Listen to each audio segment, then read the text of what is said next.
After all, the star of a barbecue is the meat. Oh, it's delicious. My stepfather tosses out the last of the meat as if to show it to us hungry people. My mother watches him cheerfully. I'm looked down upon and used, and I'm hungry. I've reached my limit and don't care about anything anymore, so I grab a can of foam sterile and approach my stepfather.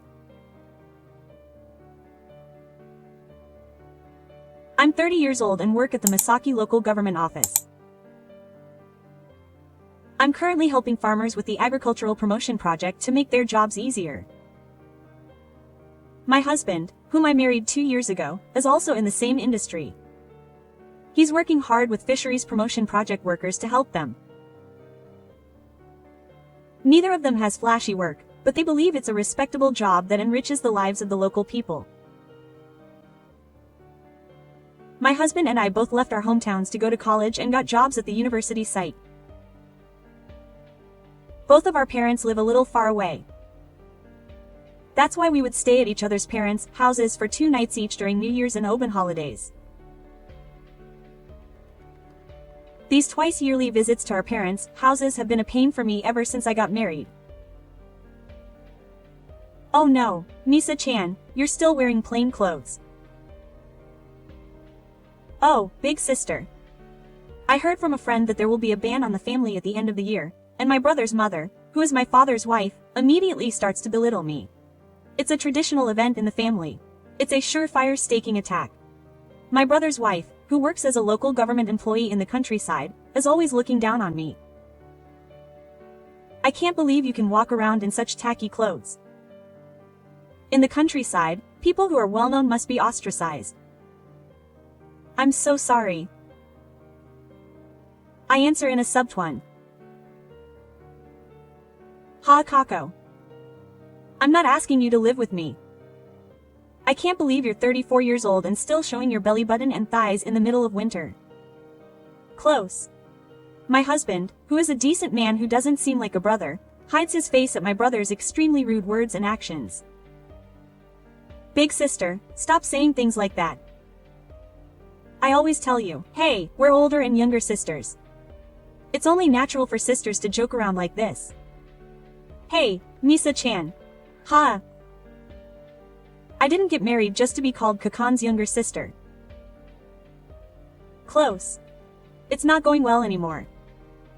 That's why I can't have it. I got hit by a nap yesterday too. Ha. A strange accident happened. A difficult accident happened. Close. He's also good at combination techniques that put me down and elevate himself. My mother-in-law, sitting next to me, listens to the bravery of the master with a smile. Mommy-chan is so cute. He must be proud to have such a nice older sister. Well, yeah. Oh, you won't tell me that the souvenirs from Ryohei came in your hands, right? Yes. Yes. Ryohei. Yes. He came. Close. I can finally hear my husband's secondary audio. Should I be happy? My mother-in-law's eyes sparkle when my husband hands her a box full of seto in a can. Mika says that my mother-in-law's seba is my father-in-law's mineral. Well, it looks delicious. Huh, Ryohei and Misa-chan are still too tasteless. Seba and Mika don't show up on Instagram. They have to be local maidens and Kyoto sweets. Oh, yeah, that's right. Mommy-chan is right. My mother-in-law easily changes her mind. My father-in-law doesn't even bother to confirm the two of them, and without telling us about the spirits, he starts munching on the food. Huh. What's with these people? Close the brackets. The subtones synchronize with my husband. The troublesome master is 4 years older than my husband. Apparently, the relatives of the Oni family are all male, and when he was born, it was like a festival with relatives coming out to help each other. My mother-in-law, who had become intoxicated by this situation, doted on him very much, and he grew up to be a spoiled brat. In other words, he's a princess. His upbringing wasn't very good though. Apparently, whenever my husband fought with his sister-in-law, she would always get yelled at and told to put up with it because he's a boy. My father-in-law has always been this way. My sister-in-law doesn't like young women from outside, so she tries to dominate him every day. My kind husband apologizes when he returns from his family home. But the feeling of unease never goes away. My parents and brother always welcome my husband, and my mother serves my husband lots of fried chicken, which he loves, and my father prepares his famous alcohol. My brother gets excited talking about soccer, a hobby he shares with my husband, and it looks like a lot of fun. My parents' house is so relaxing. On the way back from my parents' house, my husband suddenly says, "That's because you're my husband. I want to cherish you just as much as you do because you're my precious daughter's husband." Quote. I see. His profile as he quietly hammers his hammer at my words looks lonely. A week before the next summer's Open Festival, my sister-in-law calls and asks me to buy ingredients for a barbecue. I really hate being told one-sided things, but my husband seems to want to go home, so I reluctantly make a shopping list. Mom and I can't eat that much meat, can we? I guess we'll have enough good meat for my sister and me? That's right. My mother's favorite sweet fish is in season, so I'll ask someone at work if I can buy some. I'll also ask a farmer I know about seasonal vegetables. My husband searches for delicious food for his parents and sister who are keeping him to themselves. I have mixed feelings about his bravery, but I also buy famous brand vegetables that I can buy in the neighborhood. On the first day of Open, I bring the ingredients I prepared and the meat I bought at the supermarket near my parents' house. My husband and I are left speechless. The garden where we had planned to have a barbecue is overgrown with weeds. Is it the jungle? No, it looks like it will burst into flames if we have a barbecue. Standing in front of such a garden, Yoshishi gives us orders as if it were the most natural thing in the world. Come on, hurry up and weed before the evening barbecue. I can't do it like this. I'm on a date with my boyfriend, so please take care of it. Oh. Yoshishi said this irresponsibly and quickly disappeared somewhere. What the worst? My husband lowered his eyes at my unintentional complaint. I'm sorry. Misa, you can rest in the room. I appreciate the offer, but I don't have the mental strength to stay home with Yoshishi while my husband is weeding. There was no way I could leave my husband to do all the work alone during the 18th month of the year. In the end, I helped with the weeding, and somehow managed to get the garden tidy by the afternoon. Then, as if on cue, my brother-in-law came home. My sister-in-law looked around the borrowed garden with a troubled expression, probably accompanied by someone who was probably her boyfriend.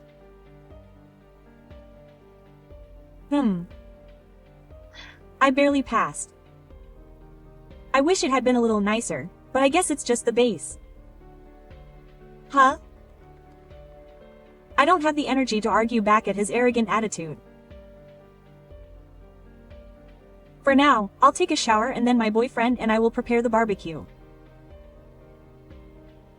Huh, what kind of outrageous thoughtfulness is this all of a sudden? Close. Well, I can't help but let my absent-minded main voice come out.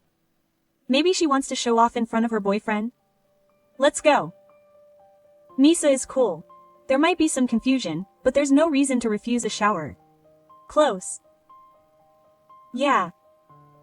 She must have some kind of outrageousness, but there's no reason to refuse a shower. Close. My husband and the secondary audio were in sync, so we decided to take a shower. Of course, that thoughtfulness was fake. The dictionary of Yoshishi must have the word kinmoto for goddess. When you are kind to someone, it means that you will never be able to match that person. Good. Don't give up. When I came out of the shower, the delicious smell of grilled meat was already wafting from the garden. My sister-in-law, who was holding a beer in one hand and throwing meat at us as we approached Koro with our stomachs growling, gave me a mean look. Misa-chan, you're late. I'm already done eating the meat.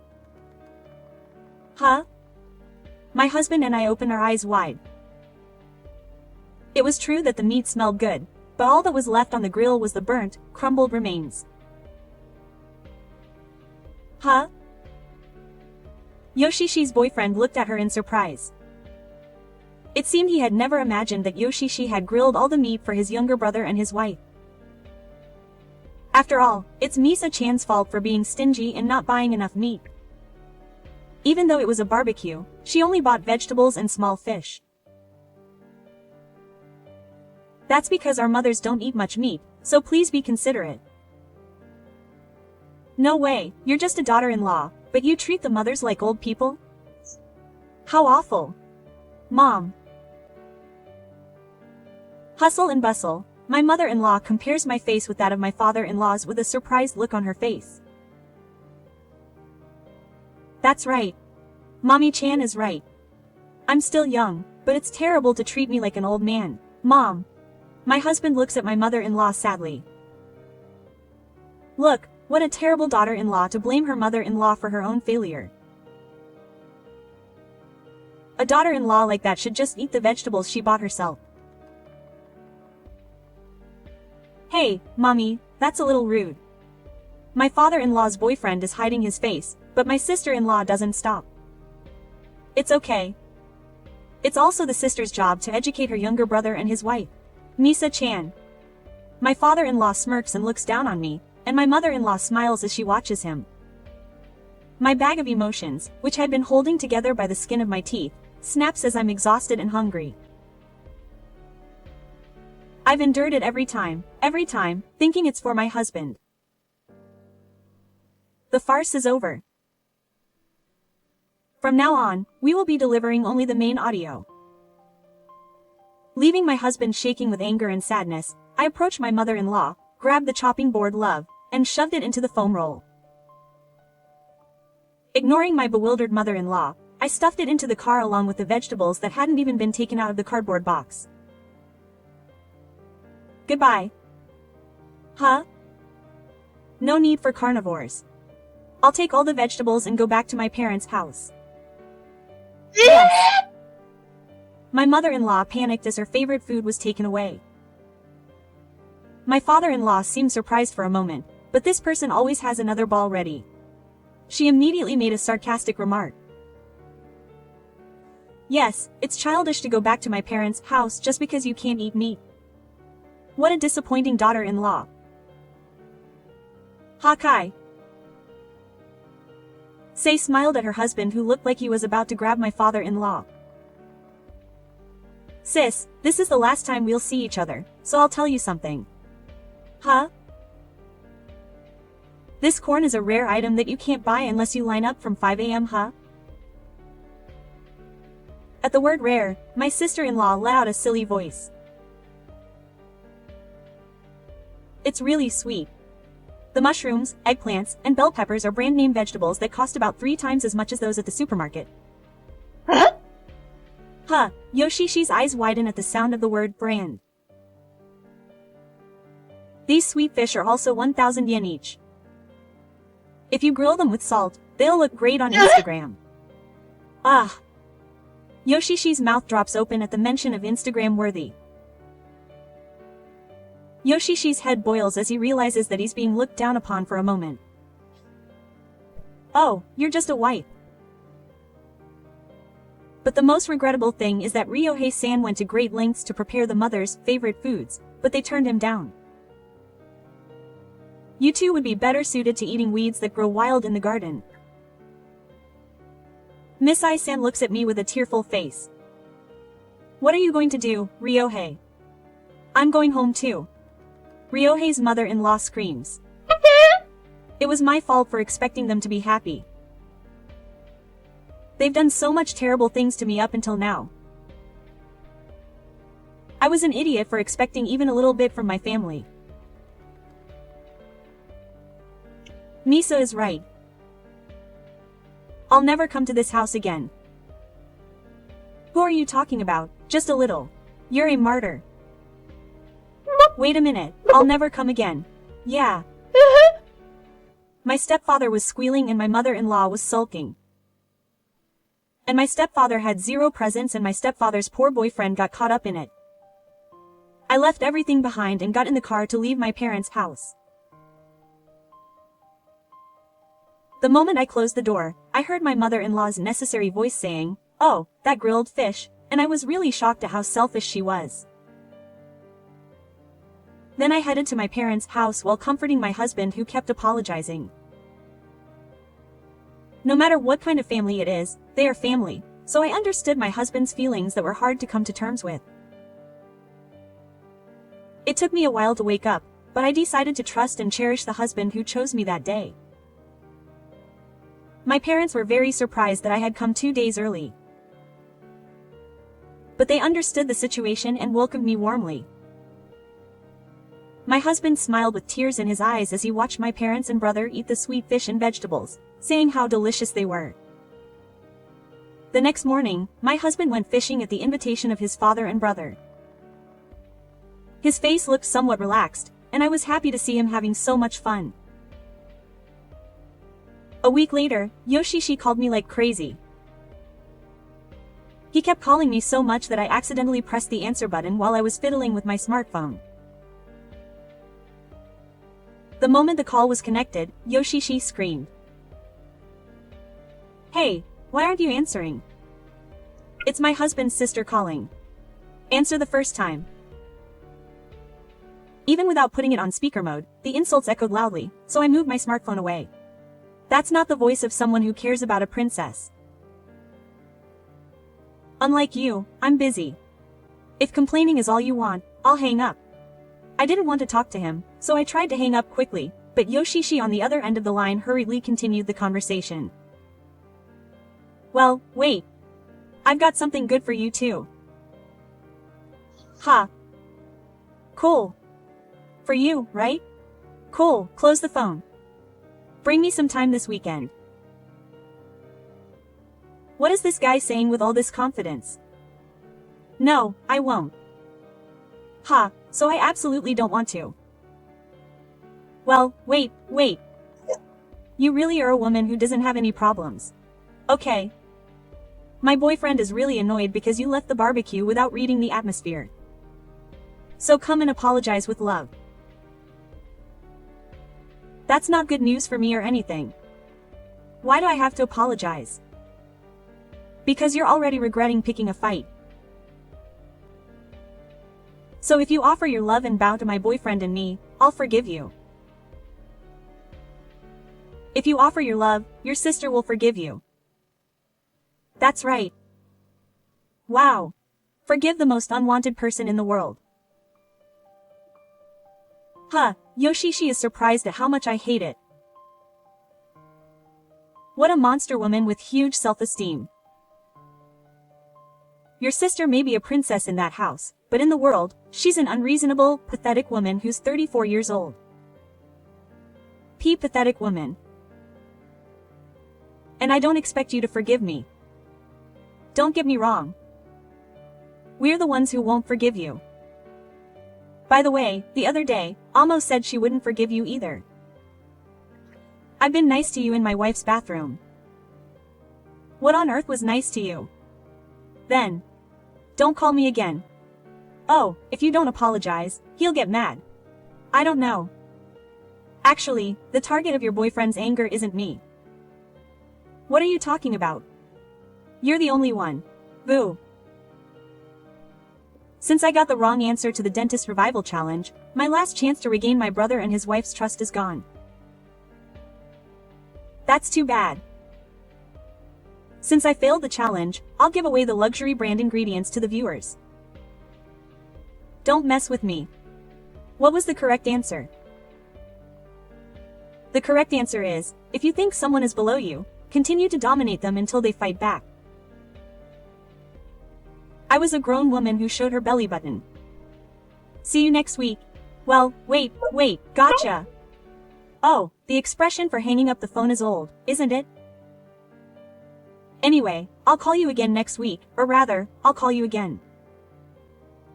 Of course, I got a lot of calls from my mother-in-law. But I reflected on what happened with my father-in-law and left right away. Then, letters started arriving. I thought about refusing to accept the mail, but after reading the contents, I decided not to. Mommy is angry, so please come and apologize. The gift should be seasonal martial arts. Your mother will also apologize with you, so please come here once. It's almost the season for delicious chestnuts. Please come back. Your mother will be lonely. It's the season for delicious green onions over there. How about sukiyaki as a token of reconciliation? My mother-in-law's delicious food is too funny. Apparently, my family didn't send a letter because they found out about the dispute with my mother-in-law, so I received a letter from my mother-in-law. I'm worried that she might be sick because the letter hasn't arrived. It's the season for delicious chestnuts again this year. She's never even said hello to her parents or written a thank you letter to her mother, but she still sends it to them as fast as she can. As expected of my sister-in-law's sea parent. They're monsters with inflated appetites. Even though they're a parent and child, they can't enjoy themselves forever. It would be tiring if a monster like that came to our house, so my husband and I secretly moved. The mail stopped rolling and my mother-in-law's letters stopped arriving. It's a bit disappointing that we no longer have the joy of the season. My maternal uncle, the only one who doted on my husband, told me what happened after that. Apparently, my sister-in-law was dumped by her boyfriend right after the barbecue that we boycotted. The reason was that she was disgusted by his terrible attitude towards my younger brother and his wife. I don't know why such a decent person would fall for my sister-in-law, but I can't help but hope that she'll meet a nice woman next. And my sister-in-law, who had dreamed of marrying her boyfriend, is apparently completely devastated. I hear he's popular, so she should just find someone else. Apparently, he was her first boyfriend in 10 years. She's always yelling at her father-in-law and mother-in-law, and the atmosphere at her family home is terrible. My mother-in-law lost her kind son who used to buy her minerals, and after seeing her daughter who was always being considerate of her and hurling dirty words at her, she finally realized that her daughter was no longer a cute creature. However, she doesn't think she was wrong, and she seems to resent her daughter for kicking out her kind son and daughter-in-law.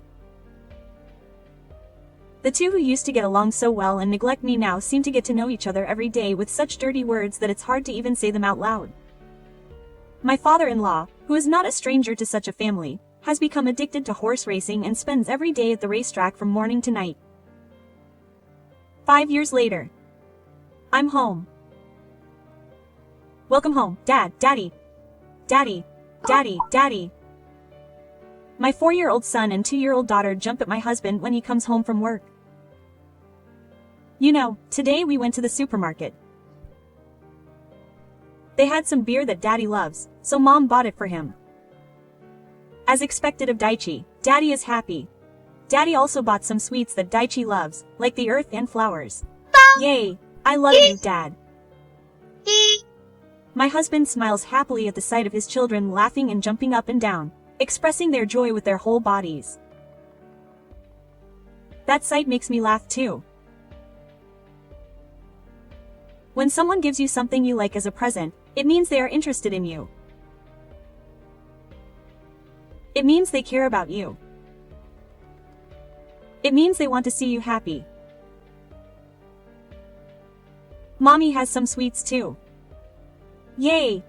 I love you, Dad. With my husband and children who never forget those kind feelings, I feel like we can continue to build the happiest family in the world.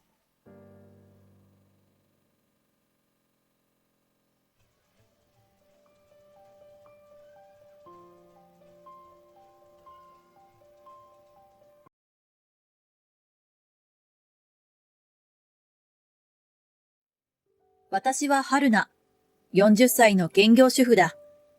2歳年上の夫の達也と愛猫の2人と1匹暮らし。結婚してからもう15年になる。これまでの結婚生活が完全に満足だったかと言われたら、そうでもない。それはついに子供ができなかったことも理由の一つ。あとは、夫の達也が給料も低いくせに家事に協力もせず、休日はいつも家でゴロゴロしてばかりというのも理由。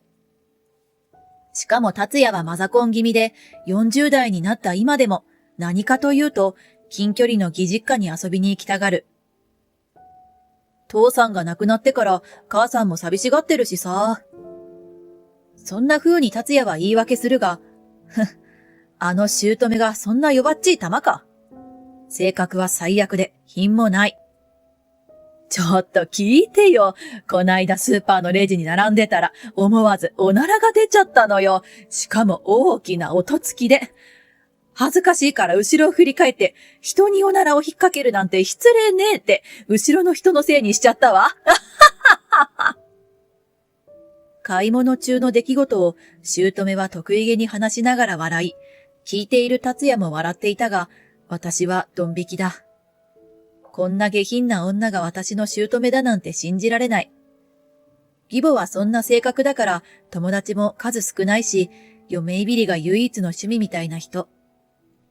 私だって姑と仲が良ければ義実家に行くのも苦ではないが、あんな性格の姑にどんな嫁も近寄りたがらないだろう。かつて義実家で同居していた義兄夫婦も、長男嫁の雅子さんが姑に耐えきれず逃げ出してしまった。そりゃそうだ。姑が生きていた頃ならともかく、姑だけと暮らすなんてどんな罰ゲームだろう。気の強い私と違って、雅子さんはおとなしくて我慢強いタイプなのに、その彼女が逃げ出すなんて、どれだけいびったんだ？雅子さんはできるだけ遠くに離れたかったようだが、やはりマザコン気味の義兄が遠方への引っ越しを嫌がり、今は義実家と義兄夫婦、私たち夫婦が等間隔で近距離別居している。兄弟揃ってマザコンか。あんな姑のどこがいいんだか。とはいえ、あんな姑でも別世帯で暮らしていればまだ我慢はできる。もし万が一、姑からこっちに同居要請が来たとしても、絶対に阻止してみせるぞ。私はそう固く心に誓っていた。しかし、先日に姑から義実家へ呼びつけられた際に、ついに姑との同居要請の騒ぎは起こってしまったのだ。考えたんだけど、そろそろ同居の時期だと思うのよ。あんたたち、いつ引っ越して来られる？突然に、私たち夫婦と義兄夫婦を集めて何を言い出すのかと思いきや、姑はいきなり同居の話を始めた。しかも同居がもう勝手に決定してるみたいな言い草で、引っ越しの時期の相談とまで話がすっ飛ぶとは恐れ入る。は？ちょっと待ってください。私は同居なんて嫌ですよ。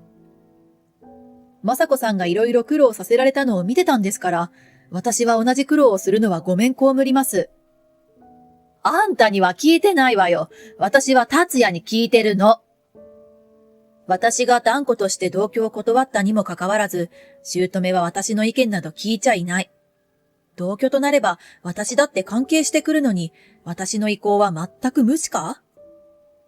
まあ、俺はいいよ、同居しても。将来的に母さんの介護をするときだって、同居してた方が春菜も何かと介護しやすいだろう？あろうことか、達也は同居に賛成したのだ。しかも将来的な介護を私がする前提で。介護？私が？冗談じゃない。雅子さんと私をこれまで散々嫁いびりしておいて、介護してほしいだ？よくもそんなずうずうしいことが言えますね。私が呆れたように言うと、姑は心外そうな顔つきをした。あらやだ、嫁いびりなんて人聞きの悪いわね。主婦の先輩としてちょっと教育してあげただけじゃないの。お前が教育を語るのかと、私は心の中で突っ込みを入れた。とにかく、私は同居も介護もごめんです。もしどうしても同居しろって言うなら私は離婚します。私がきっぱり宣言すると、達也は慌てた。おい、こんなことくらいで離婚なんて大げさな。大げさ？配偶者の意向も聞かず、無理やりに同居や介護を押し付けようってのは、立派な離婚の理由になるわよ。私は仕事していて低収入もあるし、離婚したって全然困りません。私が言い返すと、達也はぬぬぬと口ごもった。仕方がないわね。春菜さんがどうしても嫌だって言うなら、じゃあお兄ちゃんと雅子さんに戻ってもらうしかないわね。すると、次に慌て出したのは雅子さんだ。嫌です。再びお母さんと同居したら、私の精神はもうズタボロです。絶対に嫌。しかし、今度は義兄が取りなすように言った。まあまあ、雅子も落ち着いてくれよ。母さんは以前にはちょっとお前に厳しく当たったかもしれないけど、それも雅子のためを思ってなんだしさ。母さんも反省してるし。反省？私が見る限り、姑が反省しているようには全く見えないが。そうよ、そうよ。だいたいあんた、何を言っても口答え一つしないんだから、こっちだって張り合いがないわ。春菜さんみたいに気が強すぎる嫁も困りものだけど、何も言わない嫁もまた困りものよね。そうだよな。お前も反省すべき点はあるんだぞ。ありえない義兄の発言に、雅子さんは絶句しました。横にいる私も同様で何も言うことができません。それに雅子はずっと専業主婦だから離婚したらたちまち生活に困るぞ。春菜さんみたいに仕事してるわけじゃないんだし。義兄がそう言うと姑までそれに乗っかり始めました。そうよね。雅子さん、わがままばっかり言ってるとお兄ちゃんに捨てられるわよ。顔もスタイルも良くない女が捨てられたら、あとは路頭に迷うしかないんだから。この姑のどこが反省してるって？私は真剣に疑問に思った。姑はますますノリノリだ。雅子さんも若い頃はまだ可愛かったのにね。今じゃずいぶんぽっちゃりして。そういえば、春には根室岬にトドがやってくるのよね。トドか、そりゃあいいな。義兄まで笑い出した。ひどい。私をトドだとでも言うつもりですか？雅子さんが涙を浮かべ、私はおろおろと雅子さんを慰めようとしたが、姑と義兄の発言は止まらない。やあね、それって被害妄想。私はあくまでも根室岬にやってくるトドの話をしただけ。ねえ、お兄ちゃん。トドってヒレをパタパタさせながら、おうって鳴くのよね。ほんとそっくりだな。なんと義兄と姑は一緒になって両手を脇の下でパタパタさせながらトドのモノマネを始めたのだ。やめてください。あなたたちどうかしてるんじゃないの？私が思わず叫ぶと、雅子さんはわっと泣き出し、そのまま家を飛び出していってしまった。私は追いかけようと立ち上がりながら姑に叫んだ。どこまで非常識で思いやりのない人たちなんですか？そんなんだから雅子さんも私も同居したくないんですよ。すると達也が吐き捨てるように言った。お前は仕事してるからとか偉そうに言ってるが、所詮女一人で生きていこうなんて路頭に迷うに決まってる。雅子さんと同じく離婚されたら困るのは同じなんだ。離婚を脅し文句に使おうなんて思うなよ。後悔するのはそっちだぞ。私は痛いところを突かれた。確かに雅子さんよりは有利な立場にいるものの、自分とて、はい離婚とは踏ん切れないのも事実だったからだ。とにかく、絶対に同居なんてごめんですからね。私はそう言うと、義実家を飛び出した。雅子さんを探して慰めようと思ったのだ。しばらく街を探し歩くと、雅子さんがとぼとぼと歩いているのを見つけた。雅子さん？春菜さん。振り返った雅子さんの顔は涙でぐしゃぐしゃだった。私は雅子さんを何とか落ち着かせて近所の喫茶店に入った。もう我慢できません。お母さんにはずっと嫁いびりされてきたし、あの人は全然助けてくれないし。私も同意した。まあね。あのお兄さんも達也も二人揃ってマザコン気質だものね。私はため息をついた。嫁いびりだけならまだしも浮気までされるなんて、私もう我慢できない。しかもお母さんまで息子の浮気に協力してるだなんて。突然そんな話が出てきて、私は慌てた。ちょっと待ってよ。何？お兄さん浮気してるの？しかもお母さんが協力って。知らなかったの？あの人ずっと浮気してるのよ。お母さんのところに行くって言っておきながら、実は浮気相手とデートしてたの。お母さんはそれに気づいておきながら、アリバイ作りに協力してたのよ。雅子さんはこれまでに溜まった思いをぶちまけるかのように、涙ながらに言った。私は呆れながら、雅子さんに深く同情した。嫁いびりはされるし、旦那には浮気されるし、なんてかわいそうな人だろう。そりゃ嫌にもなるわよね。かわいそうに。でもどうして我慢しているの？いくら生活が不安だからって言ったって、そこまで我慢することないじゃない。私は雅子さんを励まそうとして言ったつもりだった。だが、雅子さんは顔を上げて、私を不思議そうな目で見つめたのだ。なんで我慢してるのって、だってあなたも同じでしょ？そして雅子さんは私にとんでもない話をしだしたのだ。すべての話を聞いた後、私と雅子さんはタッグを組んで、義実家の奴らに報復をすることにした。揃いも揃って、あの家の奴らはとんでもない輩だ。雅子さんと私の嫁二人をここまでコケにされて黙っている言われなどない。これまでコケにされた分、倍返しにして叩きのめしてやると。そして私たちがそんな決意を固めてから1ヶ月後のことだ。姑から再び集まるようにと命令が下った。あれから私と雅子さんは、それぞれの夫には何も言わずに、着々と準備を進めてきた。ちょうどいい機会だ。私たちはある覚悟を決めて義実家に向かった。考えたんだけどね、やっぱりお兄ちゃんの家か達也の家のどっちかが同居してくれなきゃ困るわ。姑が再び同居の話を持ちかけた。私ももう年だし、いずれは嫁に介護してもらわなきゃいけないんだから、今から練習だと思って。私よりも先に雅子さんがきっぱりと答えた。私は嫌です。絶対に同居しません。もし同居となるなら離婚します。これまでと違う雅子さんのきっぱりとした口調に、姑も気をされたようだった。またそんなこと言って、春菜さんはどうなの？今度はこっちに来たか。私は答えた。つまりお母さんは嫁に介護をさせたいから同居しろって言うんですね。まあ、それもあるけど、一人じゃ寂しいし、どっちかの息子と暮らしたいわ。私たちがうんと言わないので、姑はだんだん苛立ってきたようだ。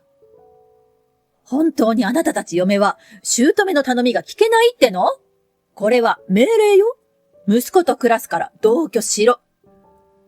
私と雅子さんは目を見合わせてうなずいた。嫌です。代わりにこの人はどうですか？そして私は何枚もの写真を義実家のテーブルに広げたのだ。これは…義兄と達也がうなった。なぜならその写真は義兄と達也の二人が浮気している証拠写真だったからだ。女とホテルに入っていくシーンや電信柱の陰でキスしている写真など。あなたたち、二人揃って浮気してたのね。ほんと仲のいい兄弟だこと。しかもお母さんは知っていたらしいですね。知っていたにもかかわらず、二人のアリバイ作りに協力してたとか。そんな卑劣な真似をしておきながら、私たちに同居して介護しろなんて、よくもまあずうずうしいことを言えたもんですね。私の横で、雅子さんがうんうんとうなずいている。介護要員が欲しいんだったら、この写真の女たちに頼んでください。私たちは離婚しますから、同居も介護も一切しません。それは困るわよ。姑は慌てた。困る？私たちは全然困りませんよ。ねえ、雅子さん。雅子さんもにっこり笑った。おい、雅子、離婚なんかしたら困るのはそっちだぞ。専業主婦が独り身になってやっていけるはずがない。義兄がわめき出した。また1ヶ月前のようにトドのモノマネでも始めたいのかもしれないが、そうはいくか。離婚なんて脅しだろう。すると雅子さんはすっきりとした顔で答えた。あら、困りませんよ。あなたから慰謝料をたっぷりもらう予定ですから。あなたの浮気相手にも慰謝料を請求するつもりですし、小さなアパートを借りて生活を立て直す費用くらいにはなるんじゃないかしら。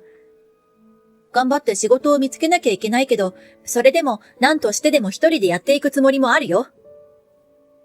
雅子さん、私も協力するからね。私たちは女二人で協力して、この状況を助け合って乗り切っていこうと考えたのだ。私の個人貯金を使えば、当座の生活はなんとかなる。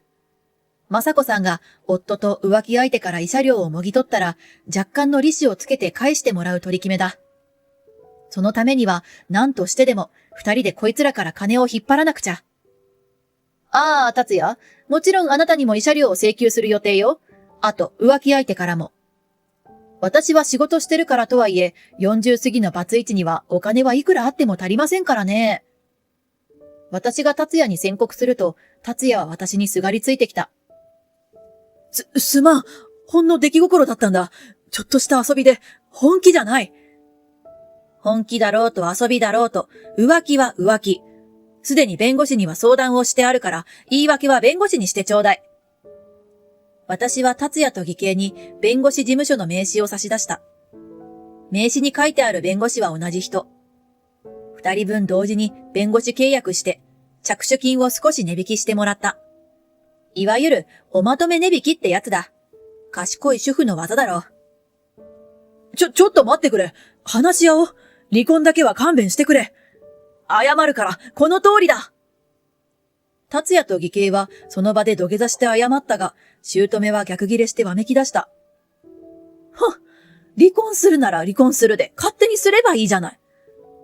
夫の浮気の一つや二つ我慢できないなんて、そんな忍耐のない嫁はこっちからごめんよ。すると雅子さんはふふふと笑った。いつの間にかすっかり自信に満ちた顔をしている。やっぱり女は土壇場で強くなるものだ。お母さん、ずいぶん浮気に寛大ですね。それってやっぱり自分にも身に覚えがあるからですか？姑はぎくりとしてひるんだ。何よいきなり。お母さんも昔浮気してたんですってね。ご近所さんから聞きましたよ。達也さんの水泳クラブのアルバイト学生に手を出したって。お母さんの家の DNA、一体どうなってるんですか？亡くなったお父さんは真面目だったのに。誰がそんなこと話したのよ。さーて、誰でしょうね。気になるなら周囲にお聞きになってみれば？じゃ、私たちは荷物をまとめに帰るので、これにて。私と雅子さんは同時に立ち上がった。そしてにこやかにこう言ったのだ。みんなで仲良く、トドのお遊戯でもしていてください。おうその後、私と雅子さんはそれぞれの家に帰り、あらかじめまとめておいた荷物を持って家を出た。すでにアパートは契約してあるので、そこで合流だ。達也からは私に、義兄からは雅子さんの携帯に何度も電話があったが、私たちはそれらを一切無視して、すべて弁護士にお任せした。しばらくの後、ダブル離婚が成立し、私たちは慰謝料をゲットした。姑は嫁に介護をさせる目論みが外れて、息子二人にすがるようになり、今では義兄と達也の間で、介護の押し付け合いのいさかいが起きているらしい。帰ってきてくれ。俺が悪かった。もう一度やり直そう。昔デートしたあの店でいつまでも待ってる。義兄と達也からは、そんなロミオメールが私と雅子さんのスマホに順番に来た。私たちは仕事が終わった夜にロミオメールをつまみに軽く酒を飲みながらお互いの元配偶者をあざけ笑うのだ。ねえ、雅子さん、あの店ってどこ？さあ。以前にデートしてた店は確かこないだ更地になってたけど、一体どこで待ってるのかしらね。愛猫も引き取り、しばらくは私と雅子さんは少しの間、二人プラス一匹暮らしだったが、雅子さんの就職が決まって、彼女はアパートを出て行った。彼女は一緒にあの義実家から逃げ出した仲間同士。これからもやりとりを続けて協力し合っていきたいと思ってる。私は今日も愛猫を撫でながらコーヒーを飲み、のんびりした生活を送っている。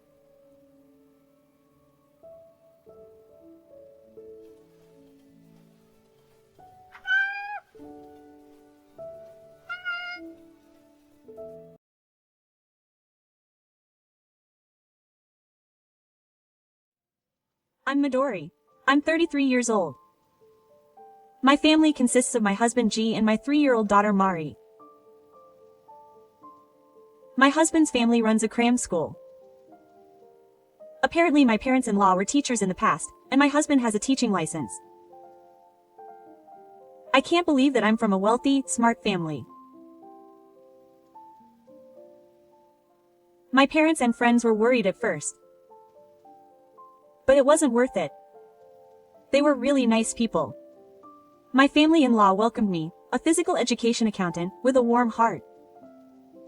My mother-in-law, who is the mother of 3 sons, was happy to have a daughter. I was nervous at first, but I'm a cheerful and bright person. I decided to treat them with my own personality and build a relationship. I have a second-class qualification in construction management and work on passenger construction in various places such as parks and commercial facilities. I studied hard to get the national qualification. And even after I go to the site, it's a battle of physical strength. It's a job that requires not only brains but also physical strength. I always take care of my health, and I'm proud of my strength for a woman. My husband is currently a teacher at the family cram school, but before that he was an elementary school teacher. We first met when I visited the school where my husband worked to discuss travel plans. I took childcare leave after giving birth and just returned to work last year. My daughter is still young, so with the understanding of my workplace, I prioritize my family at work, but sometimes I can't make it in time to pick her up. At times like that, my mother-in-law helps me out, and my husband also comes to pick her up when he has time. I was grateful that he supported my work and I was living a fulfilling life. There was one person in my married life who was bothering me. He was the spouse of my husband's older brother. My husband has 3 brothers, and my husband is the second son and the third son is single. The eldest son, Keiichi's wife, Nei, is the source of my worries. She is basically a housewife, but she also helps with accounting and clerical work at the cram school. The eldest son and his wife have a 5-year-old son and are planning to have him take the entrance exam for a private elementary school. When I first met Nei at her parents' house, I realized that she was a different kind of person from me. At first, I thought she was lovely, seeing her always smiling and with her hair and clothes neatly arranged. But she had a 2-sided star. I was helping my mother-in-law in the kitchen, and when she left the table, I remembered that she was so cute. Hey, can't you do something about that outfit? Even her voice was different from the smiling Sanae-san, and I thought she was a different person. She's always wearing tattered, dirty clothes. Don't you know that I'm the only one who stands out in this house? I'm embarrassed too. But this is easy for me to move around in and my daughter is still small, so I have to chase her around all the time. Ha! I have kids too. Well, my sister-in-law sighed loudly and seemed to want to say something more, but when she saw my mother-in-law come back, she returned to her usual tone. Oh, what were you talking about? Oh, Mom, it's amazing how you can instantly change your voice to talk about child rearing. I wonder if it has a sensor or something that automatically switches on when your mother comes. My mother-in-law looked at me as if to say, is that so? Ah, yes. About our children. Yoshishi nodded in satisfaction to me. I'm not particularly scared of a thin Yoshishi. But I don't want to let this level of sarcasm go unheeded and cause unnecessary worry to my mother-in-law. Some of my friends have problems with their daughter-in-law. It's common to hear that mothers-in-law are generally stressful. In comparison, my mother-in-law is a kind person who even supports me at work. I thought I would do better if I didn't get a bad response from Yoshishi. But even after that, Yoshishi would criticize me every time we met.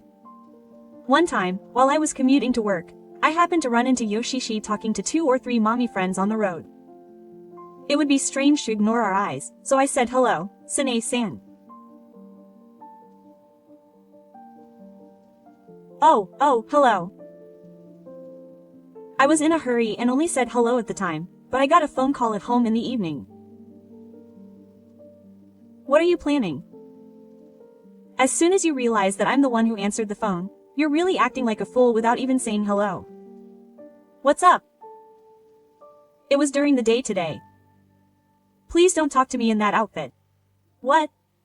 Why can you walk outside in that work-like outfit? I can't believe it. Didn't we see it? Even if we don't have anything special to do, it's natural to dress nicely. Everyone is in a different world than you, as they are making their children take private school entrance exams. Oh, how embarrassing. Yoshishi rattles off in one go. I was at work, so that was just work. That doesn't matter. Anyway, don't talk to me when we meet outside again. It's embarrassing. That would be weird, wouldn't it? We are Yoshishi's family, after all. That's why I've been saying it for a while now. You are the only one who is not worthy. I'll tell that family that I have never thought of you as a sister, even in Yoshishi's house. The phone was hung up rudely, and I was taken by awe. Did he feel satisfied until he called me and told me? She continues to be told off every time we meet at her parents' house or at family gatherings, but what's bad about her is that she only shows her true nature when we are alone. She is a refined wife from a wealthy family who dresses beautifully. I guess she likes herself like that. I don't mind that at all, but I don't understand why she attacks me, who seems to be a knight's taste. And it's true that she always wears beautiful clothes and bags and accessories, but why does she have so many? I wonder if my brother-in-law lets her buy whatever she wants. I'm sure that the shy brother-in-law doesn't know about that book. That's the kind of person she is. Of course, I didn't tell my brother-in-law or mother-in-law anything, but it was getting to be stressful, so I told my husband. Wow, she doesn't seem like that. That's what I said at first, but a few days later, my mother-in-law called me. There was a family dinner party on the weekend, and she wanted to tell me the restaurant and time. They live about 30 minutes away from each other by car or train, but my mother-in-law usually doesn't interfere with her sons' families. However, my mother-in-law asked us to get together as a family only for my father-in-law's birthday celebration, Obin, and New Year's, and this time my father-in-law's birthday was coming up. This time, I was able to get a private room at Ryote, her favorite restaurant. It's the first time we've all gone together, but it's really delicious, so look forward to it. Oh, yes, I'm looking forward to it. It's true that I'm looking forward to it, but I thought it would be depressing to meet Yoshishi. You seem a bit depressed. Are you busy at work? Oh, it's okay. I'm fine. I can't hear it. Did it come out loud? I hurriedly replied. Miri-chan, if there's anything bothering you at home, please tell me. Oh, on days when I work late, my mother helps me, so I'm not bothered. Thank you so much as always. It's not your family. I didn't understand what it meant and was shocked. And it's the day of the weekend dinner party. Since it's my father-in-law's birthday celebration, let's celebrate from the bottom of our hearts, with gratitude for our parents-in-law. I decided not to worry about the unpleasant Yoshishi. I left the house early, so when I entered the private room, Yoshishi and my brother-in-law's family had not arrived yet, so I felt a little relieved. I came early because I thought it would be rude to keep my father-in-law waiting to celebrate with me, and it would be better if I spent less time meeting my brother-in-law. However, my brother-in-law and his family arrived soon after. Hello, Miri-chan. It's been a while. It's been a while, brother. After the greetings were finished without any problems, my husband and brother-in-law started talking together. My brother-in-law came over to me, looked me up and down, and sighed. "What's with that outfit? You should wear better clothes when you come to such a high-class restaurant." "How many times do I have to say that?" He started his usual abuse in a small voice. "You're the one who should be saying that on such a special day." I held it in and made a smile. "I tried wearing a dress today considering the time, place, and occasion, but is it weird?" "Of course it's not from an expensive brand. You're a woman, but your shoulders are so big that a dress doesn't suit you. The only accessory you're wearing is your wedding ring? And you don't always wear nail polish and your hands seem rough, but my job is not like getting nail polish. Sanae-san, aren't you the one who has such long nails and finds it inconvenient when doing housework? In addition to housework, I work with wood and soil, so my hands get rough easily. I didn't care that I couldn't do nail polish. The reason I'm more muscular than the average woman is because I've worked hard in the reinforcement work, which is a physical challenge. I'm proud of my hands and shoulders, but I couldn't help but retort when she treated me like that. Are you saying I don't do housework? Didn't you like that I argued back? Yoshishi raised his eyes and raised his voice. I really don't like it. I've been saying kind things to you for a while, but you're not listening to me at all, and you're even trying to rebel. I can't stand being put together with a stubborn woman like you. It's all mixed up. My sister seems to be so angry that she can't see what's going on around her. Today is a celebration for our father. Leave me alone. Huh? You're the one ruining it. You're the one who doesn't fit in this house. I'm telling you, right? I can't eat with such a shabby person. You go home. Why do I have to go home? The host of this dinner party is my mother-in-law, and no matter how you look at it, she is the one who is ruining it, but I will listen to what you have to say about me later. I have something to say too. So I have decided to stick to my attitude for now, but now is not the time. What are you arrogantly saying back? I didn't hear you tell me to go home. Not only leave this restaurant, but leave this family. Just as my husband was about to approach my sister-in-law, who had completely lost the ability to act, she shouted. You are the one who should be leaving. The sliding door to the private room slid open, and my mother-in-law quietly entered. If she appeared like Momotaro Samurai, who would be defeated? Of course, it was definitely not me. Next was my father-in-law. And when Koda, the third trouble, entered, my mother-in-law gently pushed him away. Mom, Dad. I wonder if my sister-in-law, who was getting heated up, remembered where this was and what the gathering was. She was opening and closing her mouth and not being able to continue her words well. Well, everyone, sit down now. Everyone followed the mother-in-law's quiet voice, but her powerful voice left no room for speech. 1. Laughing at someone's work. 2. A sarcastic remark. 3. An ugly daughter-in-law. I only played these lines in my head, but the atmosphere was actually there. I guess I have to talk to you before the birthday party. I'm sorry. Seeing my father-in-law nod, my mother-in-law turned to the master. Now, Sanae-san, what did you say to me? Wow. Even a mother-in-law like Kanon can show strong dislike in some cases. The master stumbled and replied, yes. I'm looking forward to today's meal. Maybe my hearing has gotten worse recently. I'm sure I heard him say get out. Oh, no, that was a bit of a fight and I was joking. Get out. It seems like he's still excited, but I'm interested in the master who is trying to put on his usual smile. A fight? What caused it?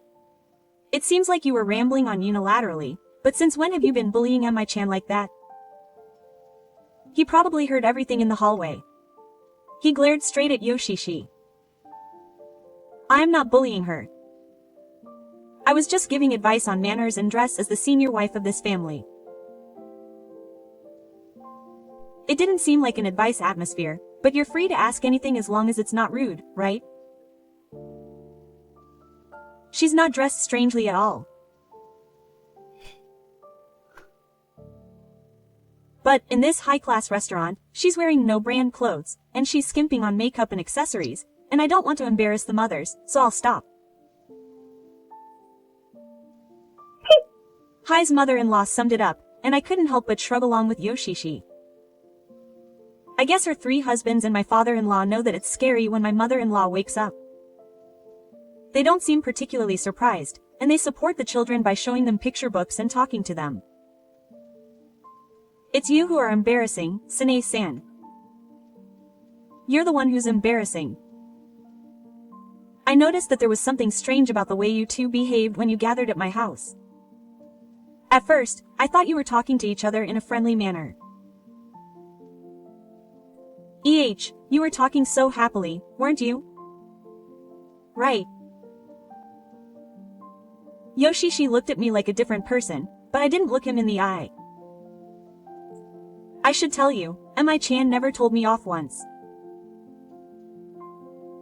You wasted her kindness in hoping that you would change your ways and your attitude escalated. Wow. No, Yoshishi, who had become a complete mess, was pressed by his mother-in-law. And you always wear nice clothes and have a lot of bags. Oh, yes. Isn't that right? I'm neat so that I won't be embarrassed wherever I go. Where does that money come from? Just when I thought I could get my act together, an unexpected question came. Yoshishi froze. Of course, that's by yourself, and you also help with the administration and sutras at the cram school, so of course I pay you a salary for that.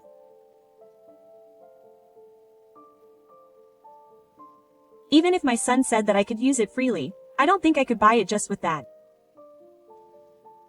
All of your clothes and bags are branded. Well, so maybe she's taking advantage of being in charge of the household finances and spending it on her own materialistic desires? I guess that's true. Of course. I was also wondering where the money came from. I thought my brother-in-law was a bit generous, but maybe he just left the family finances to her. Even so, I think she should check it out a bit more. Well, Yoshishi's acting as a good wife was pretty good, so maybe she trusted him, but when I think about it, I feel a bit guilty about my brother-in-law. Is he spending money like that and saying he's going to a private school? I'm sure he's saving up money for his children's tuition. You're not planning on us paying for it, are you? No way. But they're cute grandchildren. Which is it? So you were counting on your parents-in-law's money. Of course, I love my grandchildren. I want to help them with their education when they need it. So, right? If you leave our house. Yes, no, I'm sorry for telling you to leave, Mimi-chan. It's the first time Miri-chan has been called. Right, Miri-chan will forgive me, right? We are sisters, after all. It's only while your sister and brother's wife. Let me repeat what your sister said. My mother-in-law urged me to continue with her eyes, so I continued. I don't want to be a family member, even in law. You said you don't think of me as a sister. When I cut him off, Yoshishi made a strange noise. It's not just the money problem in your family. You're also getting your hands on the money of the cram school. Wow. Yoshishi was speechless and opened his eyes wide. Is that so? I was also surprised by my mother-in-law's words. I expected that she was spending the family's money as much as she wanted, but I never thought she was even getting her hands on the cram school run by her parents' house. You seem to be doing well enough to avoid being found out, so I didn't know until I looked into it properly.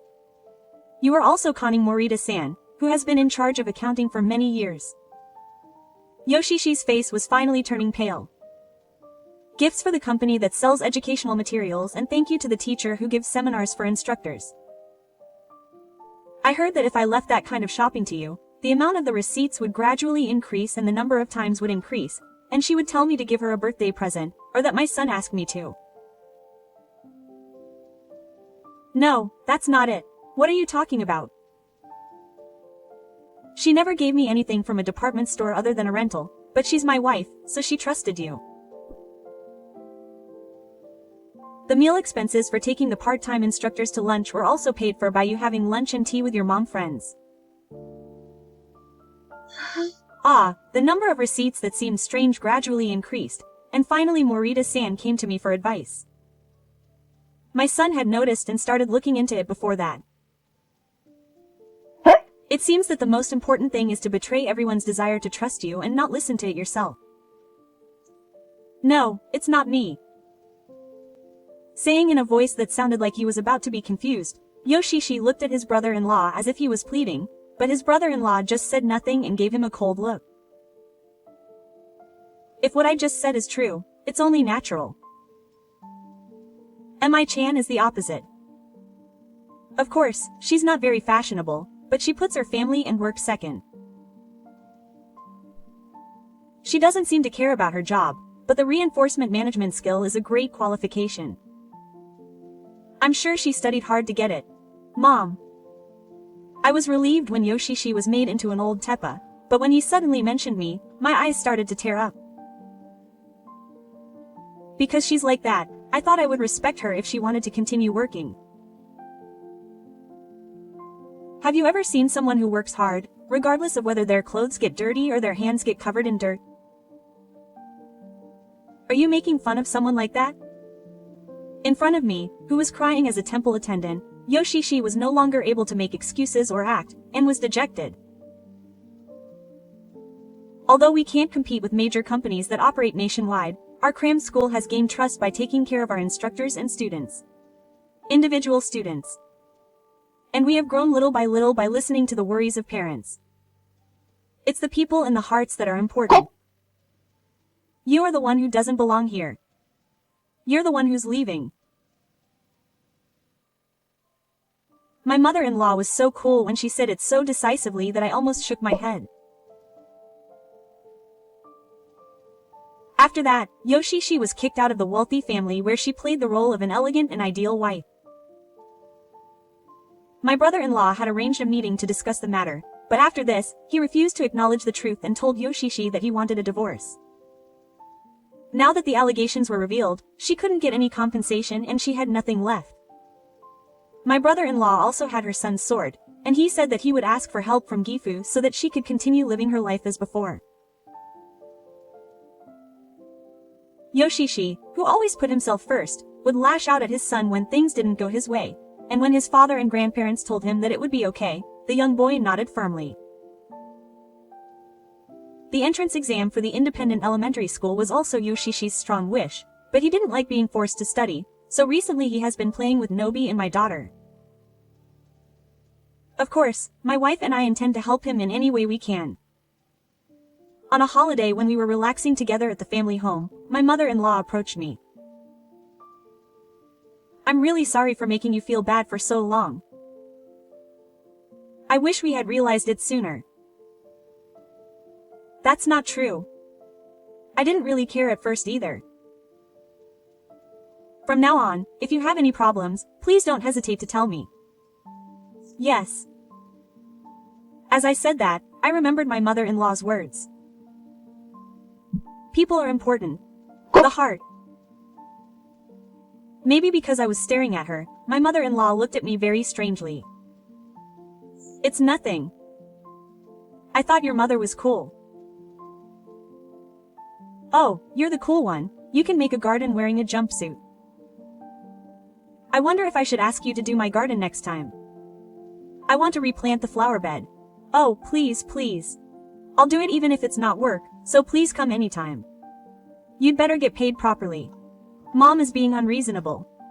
My husband interjected with amusement, and we all laughed. Take care of people and take care of the heart. I'll try not to forget that too. So that I can continue to spend my time laughing with my precious family.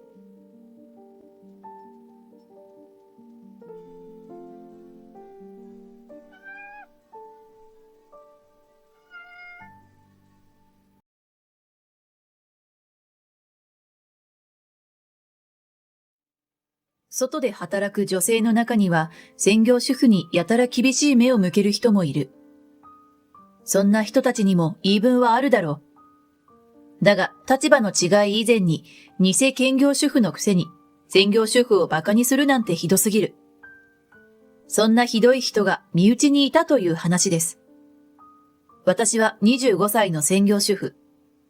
誕生日にプロポーズされ、トントン拍子に結婚して、もうすぐ3ヶ月になる。専業主婦の生活にも慣れてきた。初めの頃はずっと家にいるのが申し訳ない気がしていたけれど、家の中の仕事というのは思っていたよりもずっとたくさんあって毎日充実している。新生活も落ち着いてきたので新しいことでも始めようかなと思う。パン作り教室に興味がある。パンが上手に焼けるようになったら兄夫婦のところにお裾分けに行ったりしたい。兄は昔から私の自慢である。イケメンだし、何よりも人が良くて優しい。仕事も育児も積極的で、本当に自慢の兄なのだ。そんな自慢の兄にも困ったところが一つある。いや、兄そのものではなく、お嫁さんに問題がある。兄嫁は非常に気が強いのである。ちょっと強すぎる。兄夫婦は授かり婚だった。兄嫁は常日頃から、旦那はイケメンで、付き合ってたら自慢できるから誰にも取られたくなくて子供作っちゃった。と、吹聴している。兄嫁の母親が何かの時に、そういう言い方はやめなさい。と、たしなめているのを見た。すると兄嫁は、私たち夫婦のことに外からやかましく口出さないで。迷惑だし必要ない。と言っていたので、この人は怖いなぁと思ったのを覚えている。その兄嫁から初めて私に電話が来た。この人、私の連絡先知ってたんだ、とちょっと驚いた。お願いがあるんだけど。お姉さん、お久しぶりですね。そうだね。ところで私、今パートに出てるんだけど、明日の子供の預け先がなくてね、1日預かってほしいんだけど。りゅうちゃんをですか？そう。りゅうちゃんというのは兄夫婦の息子で、最近1歳になったばかりの可愛い男の子だ。最後に会ったのは私たち夫婦の結婚式。りゅうちゃんは式も披露宴もずっと眠ってばかりで、ほとんど構えなかったけれど、とても可愛い甥っ子だ。一緒に遊びたい気持ちはある。とはいえ、まだ1歳。片手で数えるほどしか会ったことがない私が、いきなり預かって大丈夫なのだろうか。預かるってどのくらいの時間ですか？多分8時間くらい？ 8 時間ですか？ 8 時間は長い。1時間2時間なら頑張れるけど、8時間は無理。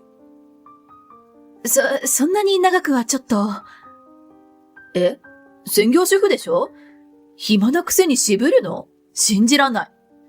もう、じゃあ仕方ないから6時間でいいよ。でもそれ以上は譲らないから。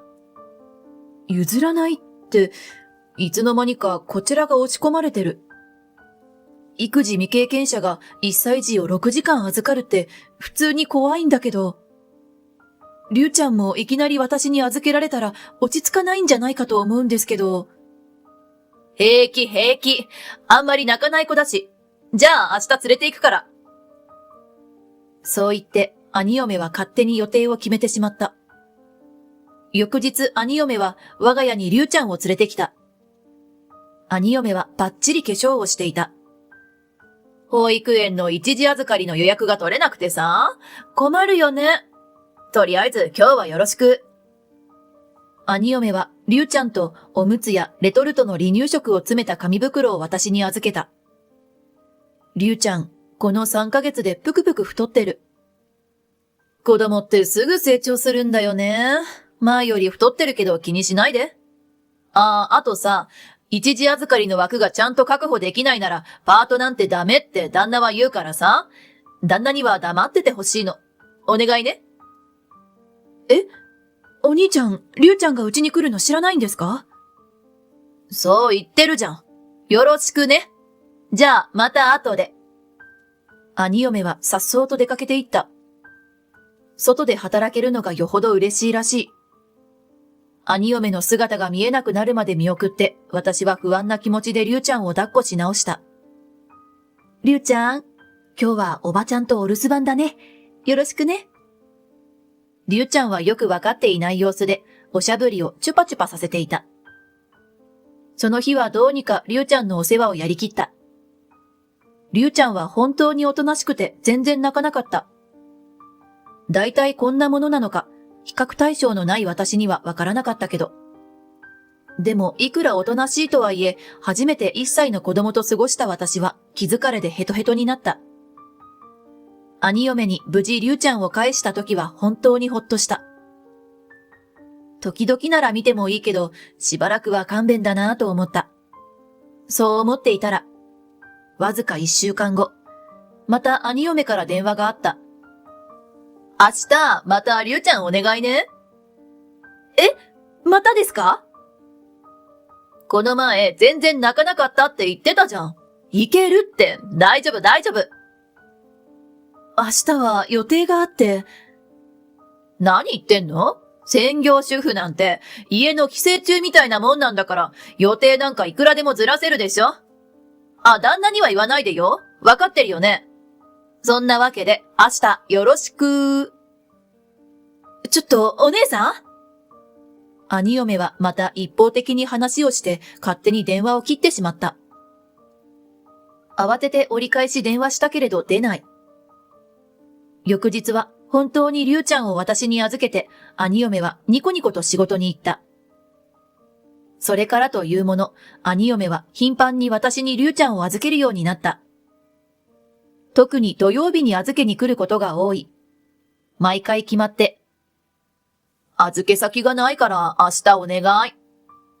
と言って勝手に預かりを決めてしまう。仕事中の子供の預け先をどうにか見つけなければいけないというのはわかる。けれど、こちらとしても、そう何度も当てにされては困る。当てにしているくせに、専業主婦の私のことを馬鹿にしていく。兄嫁の明日お願いねのせいで、ヘアサロンの予約はずらしたし、パン作り教室もキャンセルした。好きに買い物にも行けない。それに、兄嫁が私に預ける紙袋の中身も預かる回数を増すごとに適当になっていっている。ないないない。おむつがない。ないないない。おやつがない。ないないない。哺乳瓶がない。ないない尽くしのたびに私はりゅうちゃんを連れて買い物に出かけた。りゅうちゃんのお世話のために買い足したものと金額を伝えても兄嫁はふーんとしか言わない。ごめんねの一言もない。ちょっとひどすぎる。うちは無料の託児所じゃない。もう限度がある。私は兄嫁に強く意見を言うことにした。負けるもんか。お姉さん、これ以上りゅうちゃんを預かれません。は？何言ってんの？勝手なことを言わないでくれる？兄嫁は怖い顔で私にりゅうちゃんを差し出してくる。勝手なことってなんだ？全部あなたが勝手に作り出した状況なんだけど。私はガンとして抱っこしなかった。すると兄嫁は鬼のような形相で吐き捨てた。これだから働かない人間はダメなんだよね。役立たずな上に責任がないっていうか、常識がないっていうかさ。私もう行かなきゃなの。自分がどれだけ迷惑かけてるか分かってる？分かってないよね。常識がないって、それはお姉さんの自己紹介ですか？いくらなんでも私を馬鹿にしすぎだ。でも私は喧嘩をしたいのではなくて、身勝手をやめてほしいだけ。だから、ここは私が大人になって苛立ちに耐えることにした。とにかく、こんなに頻繁に預けられるのは迷惑なので、もう預かりません。こっちだって迷惑だよ。一回預かったんだから責任持ってやってよ。りゅうちゃんについて責任があるのはお姉さんで私じゃありません。兄嫁は私を睨んだ。私も兄嫁を睨み返した。しばらく二人で睨み合っていたが、突然りゅうちゃんが泣き出して、私たちの視線はりゅうちゃんに向いた。大人二人の言い合いが怖くなったのかもしれない。激しく泣くりゅうちゃんを見て、兄嫁が急に不穏に笑った。そうだよね。りゅうちゃんのお世話させすぎたかな。え？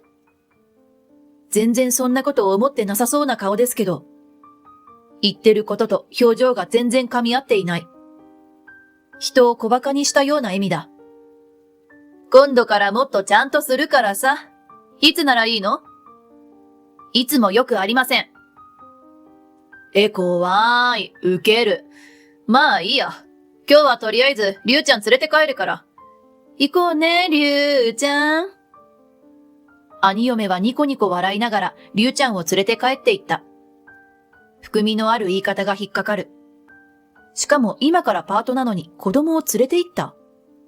不思議でしょうがないけど、もうあんまり関わり合いになりたくない。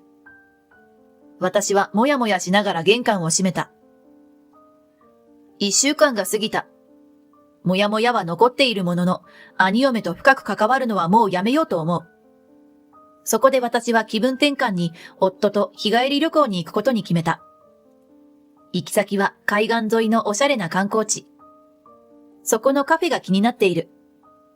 夫と二人でのんびりしたい。デートのためにおしゃれもして、ネイルも塗り直そう。洗車もしておこうかな。考えていると気分が上がってきた。完全に浮かれて楽しくなってきた。そんな気分を台無しにする電話が鳴った。発信者は当然兄嫁だ。私は嫌な予感を感じながら電話に出た。もしもし。あ、またりゅうちゃん預かってくれる？軽い。ふ菓子もマシュマロもびっくりの軽さ。この間の緊迫したやりとりは何だったんだ。私が唖然としていると、兄嫁は預かりの日にちを指定してきた。明日と言わないだけ進歩なのだろうか。しかしその日はちょうど私たち夫婦の日帰り旅行の日だった。私は当然断った。ごめんなさい、お断りします。まだそんなこと言ってんの？とにかく連れて行くから。役立たずっていう汚名返上させてあげるから、ちゃんと預かってよね。来てもいませんよ。私は怒鳴って、今回はこっちから電話を切ってやった。いつも兄嫁の都合で電話を切られていたので、ちょっとすっきりした。今度からこうやって断ろう。いい感じだ。流れが良くなってきた気がする。さて、日帰り旅行当日。私たち夫婦は車に乗って、結婚式の BGM に使った曲をかけながら、海岸沿いをドライブした。爽やかな気分だった。あ、着信だ。どこか止まる？夫のスマホに着信があって、車はコンビニの駐車場へ。仕事の電話かなーと思っていたのだけれど、どうも違うらしい。夫の様子がおかしい。電話が終わった夫は、信じられないという表情で私に言った。今の、アパートの大家さんから電話で、うちの玄関前でお姉さんに会って、りゅうちゃんを預けられたって。は？何それ？何ってわからないけど、大家さんにりゅうちゃんを任せるわけにもいかないから、一回帰ろう。私たちは旅行を中断して急いで帰路に着いた。私たちは家に帰って大家さんに謝った。旅行の中断を決めて帰ってくるときは残念な気持ちが大きかったけれど、いざりゅうちゃんを見ると兄嫁への怒りが湧いてきた。大家さんがりゅうちゃんと一緒に預かったという紙袋は、やっぱり今日も中身はスカスカだ。何も変わっていない。自分の大切な子供をそんなに簡単に見ず知らずの人に預けるなんてどういう神経だ。大家さんにも白い目で見られてすごく気まずい。夫にも申し訳ない。もう黙っていられない。私は兄に連絡した。お兄ちゃん、お姉さんがりゅうちゃんをうちの大家さんに預けてパートに行ってるんだけど。私はそう怒鳴った。電話口の兄は私の剣幕に驚いてあたふたしながら、でも確かにこう言った。りゅうなら今俺が見てるけど。見てる？兄の言葉が飲み込めず、私は二の句が告げない。何？りゅうちゃんはお兄ちゃんが見てる？え？だってここにいるけど？いや、俺が見てるよ。写真送ろうか？電話の向こうからは確かに小さな子供がキャッキャと遊んでいる声がしている。小煩悩な兄がりゅうちゃんについて嘘を言うとも思えない。じゃあ、この子は一体誰なの？私は夫と顔を見合わせた。意味がわからない。りゅうちゃん1号とりゅうちゃん2号がいるってこと？その日、兄嫁が子供を迎えに来たのはいつもより少し遅い時間だった。対応したのは私ではなく夫だった。お姉さん、今日のはあんまりです。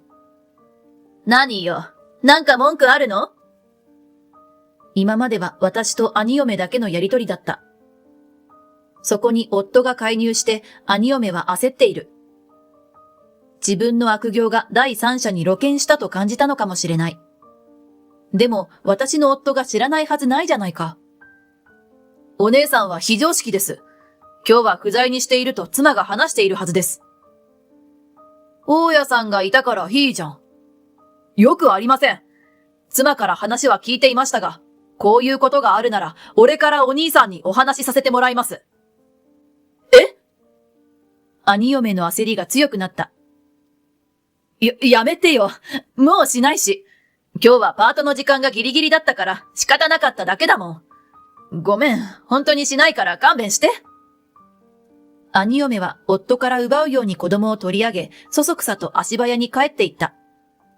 行ったよ。オッケー。夫の合図で私はリビングから出た。忘年会で使ったウィッグと今日のドライブデートのために買ったサングラス。古いスマホをREC 状態にして首から下げ、そして大家さんから借りた、ちょっと年かさの女性が着るような服をまとって。変装して尾行なんて人生ですることあるんだね。いいから言っといでよ。見失っちゃうよ。私はうなずいて家を出た。兄嫁の尾行をするのである。気分は2時間サスペンスの美人探偵だ。兄嫁は私の尾行に一切気づかず、近くのバーガーショップに入っていった。そこには兄嫁を待っていた一人の男性。細くてひょろっとしているけど顔は整っている。兄とは違うタイプのイケメンだ。お待たせ。ああ、帰ってきちゃったか。男性はそう言って兄嫁が抱えていた子供を抱っこした。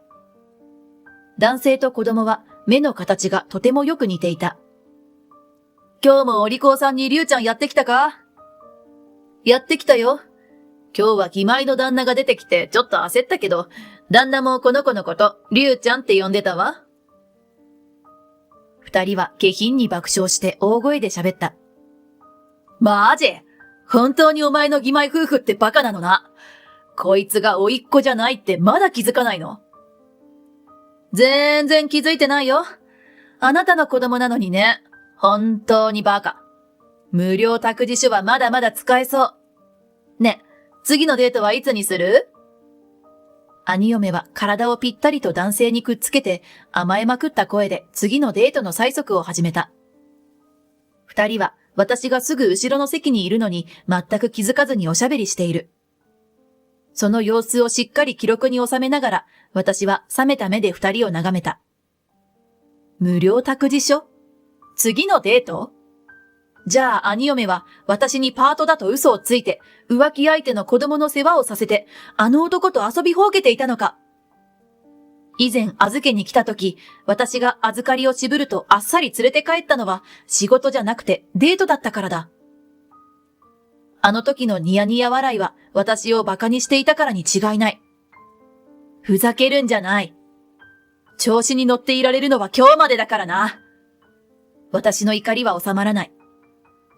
私をコケにして盛り上がっている兄嫁と浮気相手の様子をしっかり記録に取りながらハンバーガーを焼き食いした。ああ、預ける方も最初から無料託児所のつもりでいたのね。その日以来私はあんなに嫌だった兄嫁からの連絡を心待ちにしていた。いつものように兄嫁から明日りゅうちゃん預かっての電話が来たのだ。私はこの時を待っていた。わかりました。明日はいます。前みたいに大家さんに預けて行ったりしないでくださいね。はいはい。じゃあ明日よろしく。兄嫁には私が了承した部分しか聞こえていなかったみたいだ。まあいいけれど。子供を預けに来た兄嫁は今日もしっかり気合の入ったメイクだった。お仕事頑張ってくださいね。ありがとう。兄嫁はもう心ここにあらずで、私に適当に返事して楽しそうに出かけていった。行ったよ。私は子供を抱えてリビングに声をかけた。そこに待機していたのは夫と兄だ。本当に子供を連れてきてるんだな。兄は呆然として私と私が抱えている子供を見た。私は何とも言えない気持ちになった。夫と兄には兄嫁が子供を預けに来るのは土曜が多いと伝えていたから、二人とも予定を空けて待機していたのだ。行くよ、兄ちゃん。ああ。ショックを受けている兄をせかして、私は兄嫁を追いかけた。子供は夫が見ていてくれる。兄嫁がまっすぐ向かった先は、一軒の古いアパートだった。その中の一室のインターホンを押すと、浮気相手の男が出てきて、兄嫁をハグした。兄嫁はウキウキした足取りで部屋に入っていく。はい、浮気確定。私は心配して兄を見た。兄は見たことがないくらい冷たい顔をしていた。自分の配偶者の浮気現場を目撃した顔選手権があれば、兄が優勝候補だ。いや、ふざけている場合ではない。お兄ちゃん、どうする？私は本当はこのまま二人の元へ突入するつもりだったけれど、兄の顔が本当に怖かったのでひるんでしまった。ここから先は、お前帰ってていいぞ。それじゃあお兄ちゃん、2対1になっちゃうよ。大丈夫。俺もちゃんと考えてきたよ。笑っているのに笑っていない兄に押し切られ、私は家に帰った。兄の怒った顔はとてつもなく怖かった。私は兄の気迫に負けておとなしく家に帰った。というふりをして、物陰に隠れ、兄の張り込みを続ける私。だって私は2時間サスペンスの美人探偵なので。隠れて現場を見るのは定番なのだ。こっそり見続けていると、そのうちにタクシーがやってきて、兄のすぐそばで停車した。降りてきたのは女の人で、兄と何か喋っている。なんだか見覚えがある。あ！私は思わず声を上げた。あの人は兄嫁の母親だ。兄にペコペコと何度も何度も頭を下げている。そして鬼女も縮み上がりそうな形相で兄嫁が浮気相手とイチャついている部屋を睨みつけた。眼力であのボロアパートが吹っ飛びそうだ。なんか、もう大丈夫かも。もはや私の出る幕はない。兄たちがインターフォンを押した後、修羅場を見届けたい好奇心に打ち勝って、私は今度こそ家に帰った。その日、兄嫁が子供を迎えに来たのはいつもよりずっと遅い時間だった。まあ、そりゃそうだよなと思いながら、私はすっとぼけて兄嫁を迎えた。お姉さん、遅かったから心配しました。何かあったんですか？兄嫁は子供を私に預けた時のキラキラした様子と打って変わって、ゾンビみたいな表情だった。そして私に掴みかかった。あんたが旦那にばらしたんでしょ。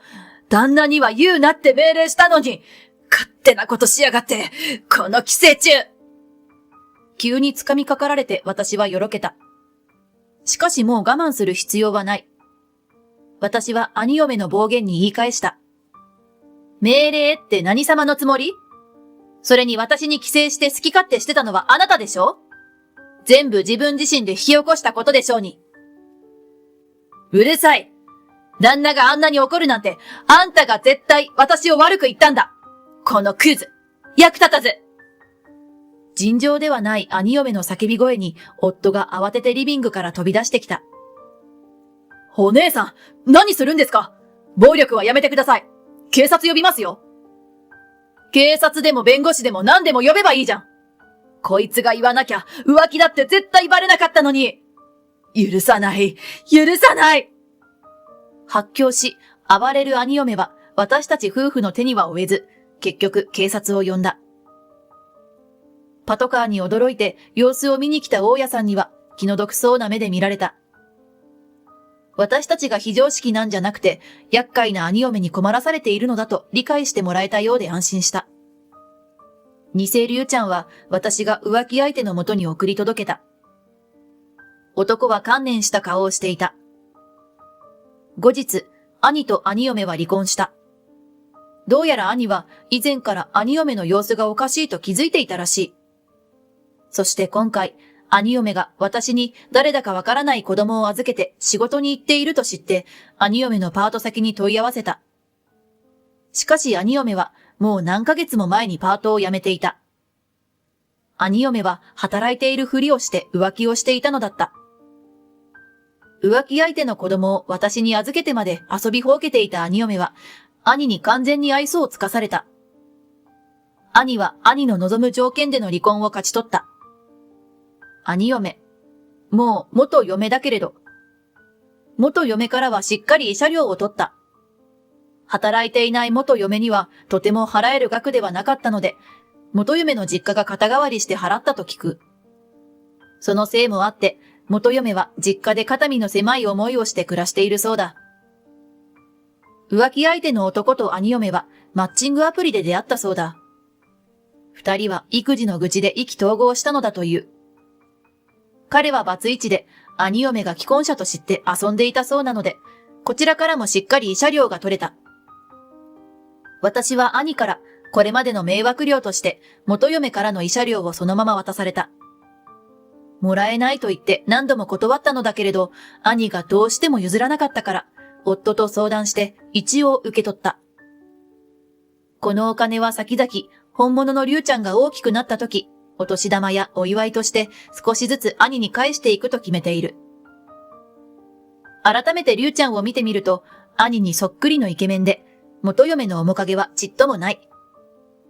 これから先の私の人生に兄の元嫁の姿がよぎることはなさそうでほっとする。ぜひこのまま成長して素敵なイケメンになってほしいと思う。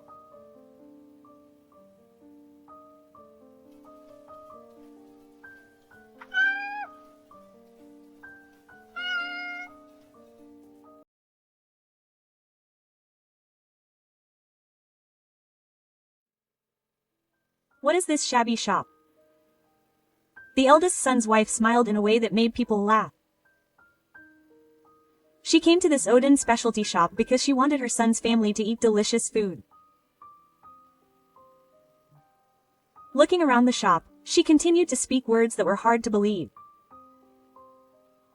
Well, maybe this is the level of a poor person living on a pension. Whether it's saved or not, this shop is what I'm talking about. I made a reservation at this restaurant because I was happy that they would be able to live early in the new year, but I was about to cry after hearing a barrage of abusive language about the restaurant and about myself. If it's not a good restaurant, I won't be able to express my true feelings at all. She said that and laughed loudly. Seeing that I was silent, he thought he had gotten away with it, and pointed his finger at me. Zarabu is not satisfied at all. She smashed the hot oden on the counter to the floor. At that moment, the shadow in front of me moved suddenly. Isn't it a long head? I couldn't help but look up at the voice of the man who had heard Dosu. If I listen quietly, he'll do whatever he wants. What a jerk. The man walked up to her. Don't underestimate me, you brat. Here I come. My beloved child. Spit out the river of celebrity monsters. I'm Mie, a 70-year-old housewife. I'm currently working part-time at a discount supermarket.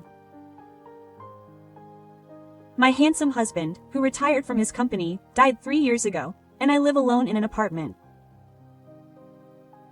I have 2 sons. My eldest son, Jun, is married and has a 6-year-old son. My second son, Koji, is rough, but for some reason he remains single and lives in the room next to mine. There are piles of erotic items in his room, so it seems he's not uninterested in women.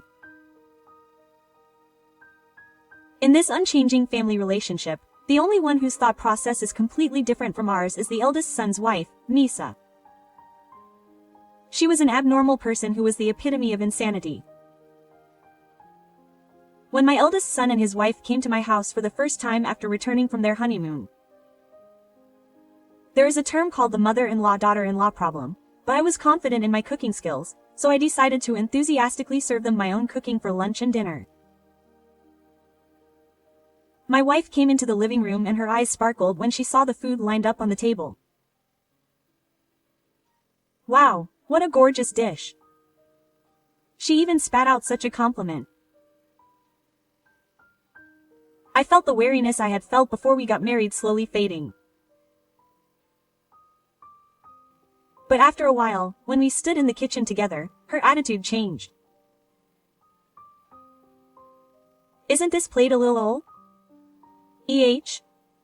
Why don't you buy a new one? I was taken aback by her condescending tone. It was something my husband and I bought together when we got married.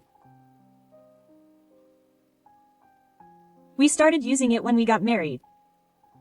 It's old, but it's full of memories. Maybe we don't have the money to buy a new one. I couldn't say anything back and just got through the situation. After that, my grandchild was born and we had been living peacefully for a while.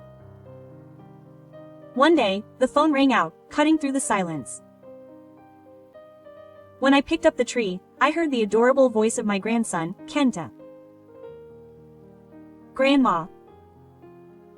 Kenta, who will be in first grade next year, spoke more clearly than before and narrowed his eyes at his growth. But it had never happened before that he had called me when he was still a child.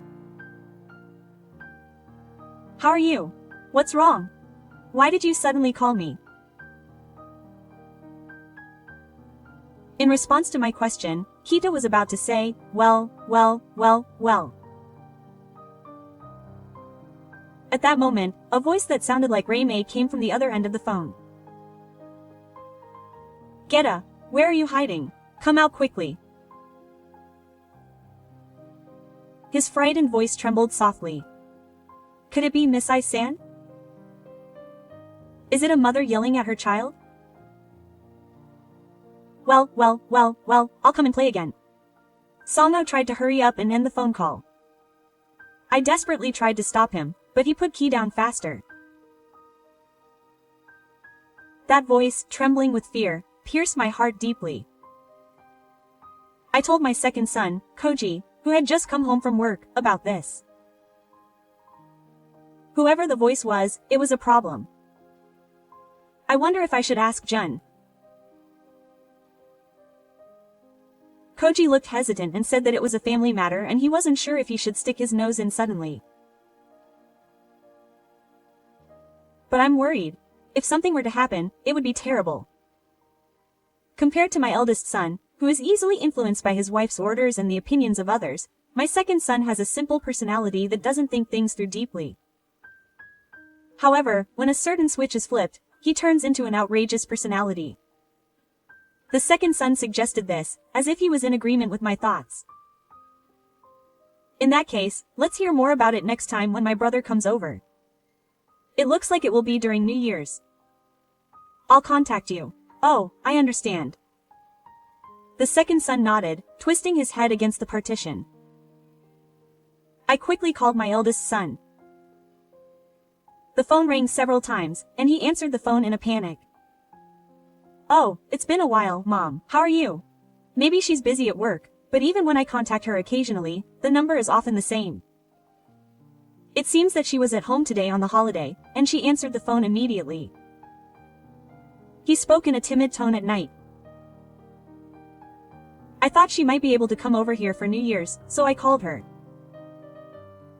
It's been a while since we've been drinking together. He didn't answer right away. I could hear him mutter something hesitantly under his breath. What's wrong? Are you busy after all? I called out to him without waiting for his reply, and he laughed in a fake voice. Actually, I was thinking of going to see my mother's. Of course I'll take Kita too. Miss I-san is coming too. My wife is a self-proclaimed celebrity education critic and runs a website for college entrance consultation. Her words and actions are annoying, but her SNS posts have a fair number of housewives as followers, and she has the air of someone who is good at her job. I don't know in detail how they met and got married, but my eldest son seemed to be under her thumb as soon as he got married. Of course, we'll go as a family of 3. I can't do anything for you, but please take it easy. My wife said that much and he seemed flustered and said, "Oh, I'm sorry. I have plans later," so I hung up the phone. Quote. 2 weeks later, my eldest son called me early in the morning. Mom, can I restrict you from now? Right now?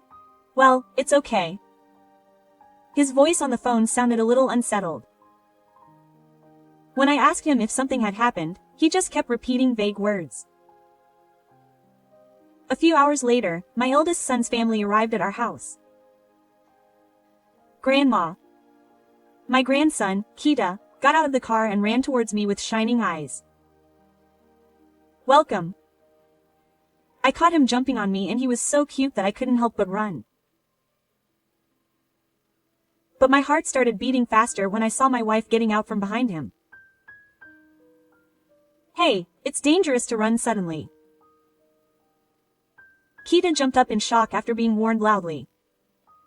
Then she said sorry in a faint voice. It was abnormal to be so scared after only a little warning. I tried to reassure him. A car might come from an unseen place, so let's take a good look around next time. I said gently and his expression softened a little. The last person to get out of the car was my eldest son, Jun. Welcome. Come on, let's go inside the house. She looked down on me as usual and said, "It's been a while since you've seen me, Mom." At the entrance, my second son, Koji, greeted the 3 of them. "Oh, come in. Grandpa." Kita ran towards my second son just like he did to me. Just as the second son was about to greet him with a big smile, her irritated voice rang out. "How many times do I have to tell you? I told you not to run." "Well, you don't have to get so angry." I looked into her face and was horrified by her insect-like eyes. I tried to erase this hair-raising atmosphere. "Come on, come inside," she cheerfully urged the 3 of them. She passed by Kento with a detailed expression and went further inside. The eldest son was frozen with a pale face while holding his bag. Is he always like that? When I asked him, he gave a troubled smile. He's a bit strict. He's an education critic. He's growing up to be a good kid because he tells me things like that. And so I turned the conversation to Kita. The grandson's eyes widened in surprise when his name was suddenly called, but he quickly looked down to hide his expression. He's also convinced, so don't worry. The eldest son smiled, but it looked like he was forcing himself to do it. That voice next door must be her after all. While preparing dinner, an electronic sound signaling the bath rang. The bath is ready. Yes, when I called out, Kita, who was playing with his toys, got in happily and stood up. The eldest son also got up and said, "Let's go in with Dad." Mom asked my wife if it was okay to take a bath with Kita. Yes, and please. She answered briefly, without moving her eyes, while still looking at her smartphone. Wait a minute. Dad's going to the bathroom. When the eldest son said that, Kita answered obediently, yes, and started playing with his toys again. I stopped cooking and called out to Kita. Shall I take off your clothes? Auntie will help you. You can change clothes by yourself. He took off his pants and took off his shirt with difficulty. I was watching him with a smile, but suddenly my eyes were on his arm, just below his shoulder. What, did he hit something? Blue blood was spreading. How long has this blue thing been there?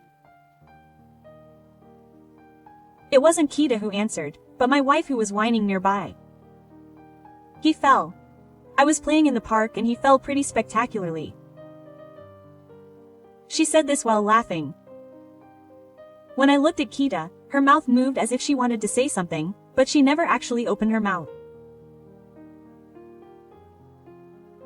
I felt a strong suspicion that she was smiling while talking about her son's injury. He fell, which is still terrible, but he fell pretty spectacularly. He was just running and tripped over his own foot and hit the ground. She looked like she wanted to say that it was nothing. Did you go to the hospital? There's no need to go. The hospital is not busy either. Just as I was opening my mouth to reflexively retort, my eldest son came back from the bathroom. I could see that his face was frightened when he saw us talking. He was taking off his clothes, wasn't he? I'll do that for you, so don't worry about it. He must know the situation. What happened? Did he really just fall? He doesn't answer right away, as if he's choosing his words carefully. Please answer me. He fell. The eldest son explained with a dry laugh.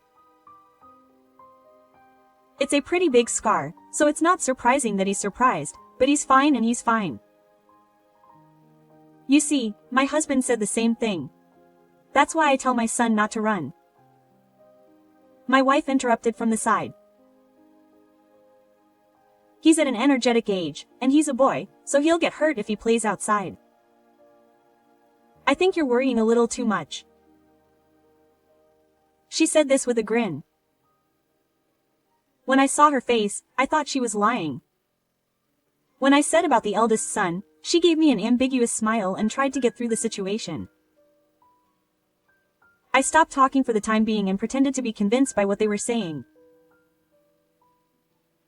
My wife made a face that looked like she was annoyed and said, "Why can't you believe me? We are this child's parents. We see it much more than your mother does," she said with a lot of sarcasm. I'm really sorry. I loved my grandchild so much that I ended up becoming a. Don't spoil him too much. Her attitude towards her husband about such things is also a bit concerning. I was worried because I felt like the things I was worried about were actually happening. I resumed making dinner, thinking about telling my second son what had just happened. I made a lot of things for you guys today. After the phone call from my eldest son, I quickly prepared roast beef, a salad with lots of vegetables, garlic fries, and other farm foods that my eldest son and grandchildren like.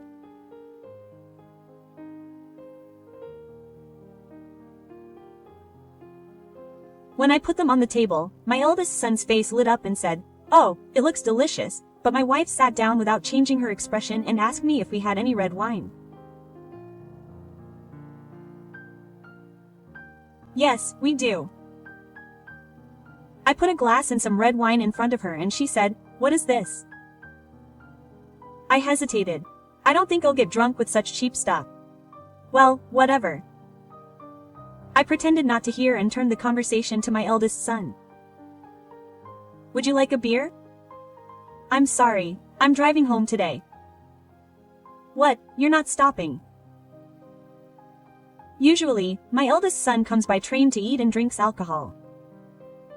Today, my wife must have asked him to go on a day trip by car. But she has been drinking since a while ago. Then, perhaps feeling good, he moved to the sofa, said he was full so he was done eating, and lay down and fell asleep. Are you okay? Is your marriage going well? When I asked, my eldest son's face was a little frowned upon. If anything happens, please come and talk to me. I think he is a kind-hearted eldest son, so he is carrying it all by himself. In the end, she slept until it was time to go home. When she was woken up by her eldest son, she seemed to have forgotten that I was nearby, and said this while putting on her shoes at the entrance. Since I reluctantly showed up at my parents' house, please buy me the latest brand bag. Don't break your promise. I guess my wife agreed to the restrictions on this day under those conditions. I know. My eldest son replied with a frowned face. I spent my days feeling uneasy. I contacted my eldest son regularly, but he always replied that it was okay. I contacted my eldest son and asked him to open his schedule for New Year's. He must have thought that I had something important to say because I asked him too strongly to make an opportunity to eat. My eldest son agreed, and on January 3rd, he came over with his family. After the New Year's greetings, my wife seemed to be as unhappy as ever, or even more so than last time. My grandson Kenta was not as lively as usual, and just kept giving me half-hearted replies to my questions. Thank you for coming all the way. When I said that with a smile, she said, "It really feels like you came all the way." Hey, that's rude to your mother. When my eldest son said that, she replied, "I'll tell you this, but I don't want to be involved with this house. I don't like the poor smell in the old-fashioned apartment. Even today, I came because you insisted." Quote. Are you serious? Yes, if you don't say it this much, she won't understand that you don't like it. The couple's depreciation began right at the beginning of the new year, so I interjected. I understand. You don't have to have anything to do with me from now on. But I've made a reservation at a restaurant today, so please accompany me. That's right. If I don't have to eat my mother's bad food, that's a relief. She suddenly turned to the side and spat it out. I had made a reservation at a restaurant that specializes in Odin. It had a calm atmosphere that made it seem like you could enjoy a leisurely meal. In fact, this restaurant is run by a former colleague of the man's company. He had dreamed of becoming a chef since he was an employee, and he finally quit his job to make his dream come true. The building is old. The grandson, Kita, looked up at the restaurant and made an innocent noise. Next to him, it was my wife who burst out laughing. I looked at the exterior of the restaurant, giggling and wondering if they were doing any maintenance. I looked at my second son, and as expected, he had a frown on his face. But he didn't say anything. I urged him inside the restaurant, not wanting to make the atmosphere unpleasant. Welcome. You're here. The chef himself greeted us. The chef exchanged some kind of conversation with his second son in a low voice, bowed to us, and returned to the back of the restaurant. My wife looked into the restaurant with a cold gaze, as if she was nurturing us. A female employee appeared in her place and guided us to our seats. Just as we started walking together, my grandson suddenly ran off, saying that the restaurant was large. The eldest son tried to stop him in a panic, but it was too late. He ran further and further back, waving at us with shining eyes, eager to eat. At that moment, my daughter-in-law came running up to me and raised her hand to her son, shouting back quote, "Stop it." Single quote. So loudly that it reverberated throughout the restaurant. The grandson was so startled that he fell on his buttocks and must have hit his arm hard from the impact of the fall. He collapsed while holding his arm. "Kenta," I screamed and ran over. Back quote, "Are you okay? Stay strong." Single quote. Kenta made a pained face, but replied in a thin voice that he was okay. Back quote, "What's wrong?" Did he hear her yelling? I saw the chef running over to us. The chef turned to the second son with a surprised look on his face and asked with a worried look what had happened. The waiter who had shown us to our seat earlier gave us a brief explanation of the situation. Back quote, "Your wife slammed her child and that caused her to collapse." Single quote. The chef looked back and forth between the waiter and my daughter-in-law with an expression that said he didn't understand what was going on. She looked away with Buddhism. I, who was watching over my eldest grandson, decided to explain instead. The child is my grandson and the woman is his mother. Actually, I think my grandson was so happy to be eating out for the first time in a while that he ran out of the restaurant and I woke up to stop him. Is that so? It's certainly dangerous to run around the restaurant, but it shouldn't be so dangerous that it scares your child. The chef turned to her with a sad look on his face. She looked uncomfortable at the attention she received and started making excuses. What, is this my fault? I just scolded my child for not listening. It's not a normal thing for a parent to do. I understand what you're saying, and I appreciate the warning, but the chef politely understood that I didn't need to yell so much. Still, she didn't seem to be convinced and sighed deliberately. You know, they won't listen even if you tell them. Children, especially little brats like this, don't understand half of what adults are saying. I was surprised at her bullying my child and gradually became angry. She started talking to me in a very uproarious way, as if it were the sole opinion of an education critic. Parents these days are too lenient. Kids need to be disciplined this strictly. Even the families who come to this restaurant don't take their kids seriously. That's why stupid kids are being produced in large numbers. It's a nuisance to other customers, so could you please stop saying things like that? The chef said in a low voice. But she was still grinning. What's wrong with you? You've never raised a child, have you? And you're not going to get paid properly as a chef in such an old restaurant. I'm the one who runs this restaurant. I see. Even so, it doesn't make a difference. There's no way a restaurant like this will thrive. There aren't many customers. Maybe they're barely managing, but it'll surely go out of business soon. I couldn't stand the way she said it. There's no way she should talk like that. She was also making fun of the customers who come to this restaurant to enjoy the food. And she was talking about Kita too. How dare you say such terrible things to your own son? She seemed taken aback by the first time I'd ever told her off in such a strong tone. But she quickly put on a better expression and started to use insults on me.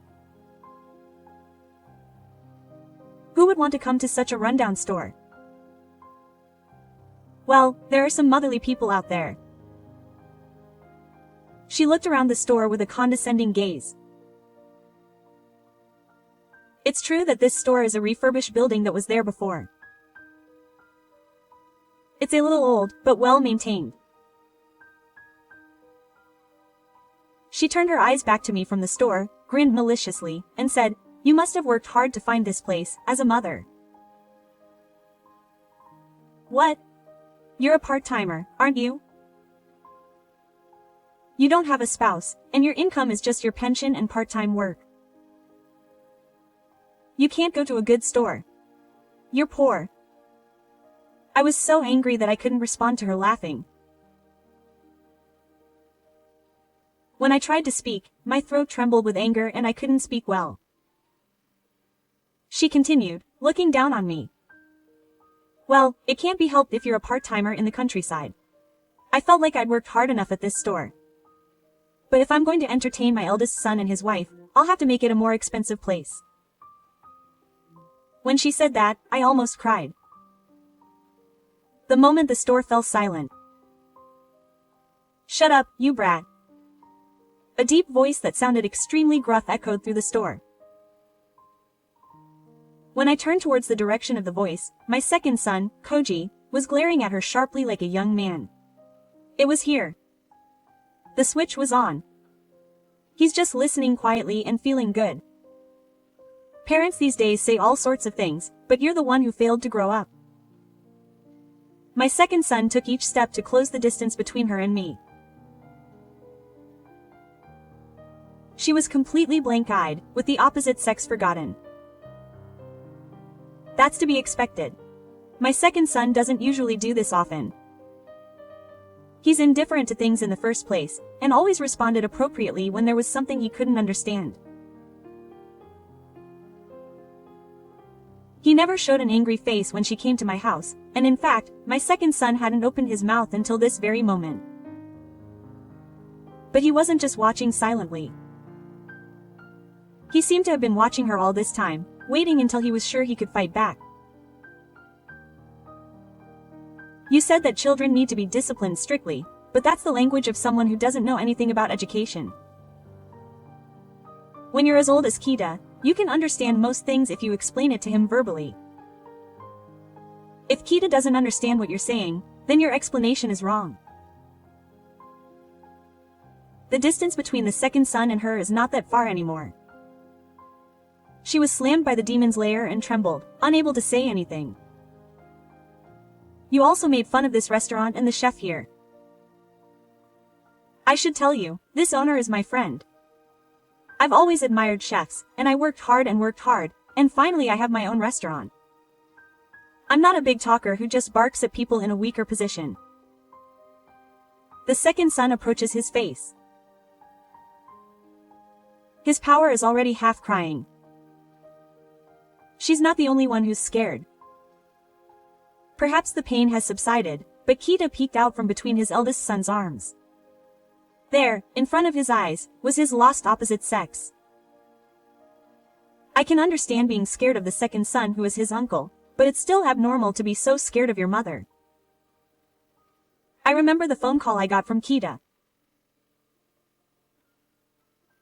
Meanwhile, the eldest son was shocked by his younger brother's rage for the first time, and closed his eyes tightly, as if he was about to burst into tears.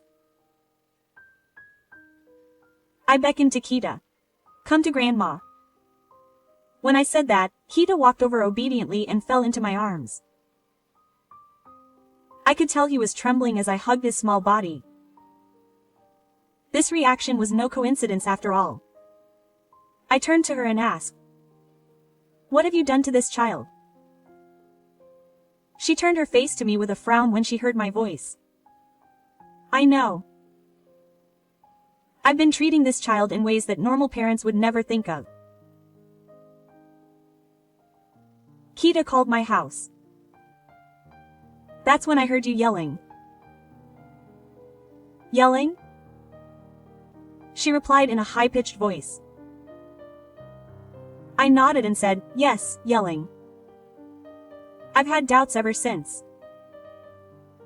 I thought it wasn't you, but it was you that yelled at that time. You are repeating the same words and actions to this child on a daily basis. Looking into her eyes, she answered in a tone that seemed to wander from nature and brag.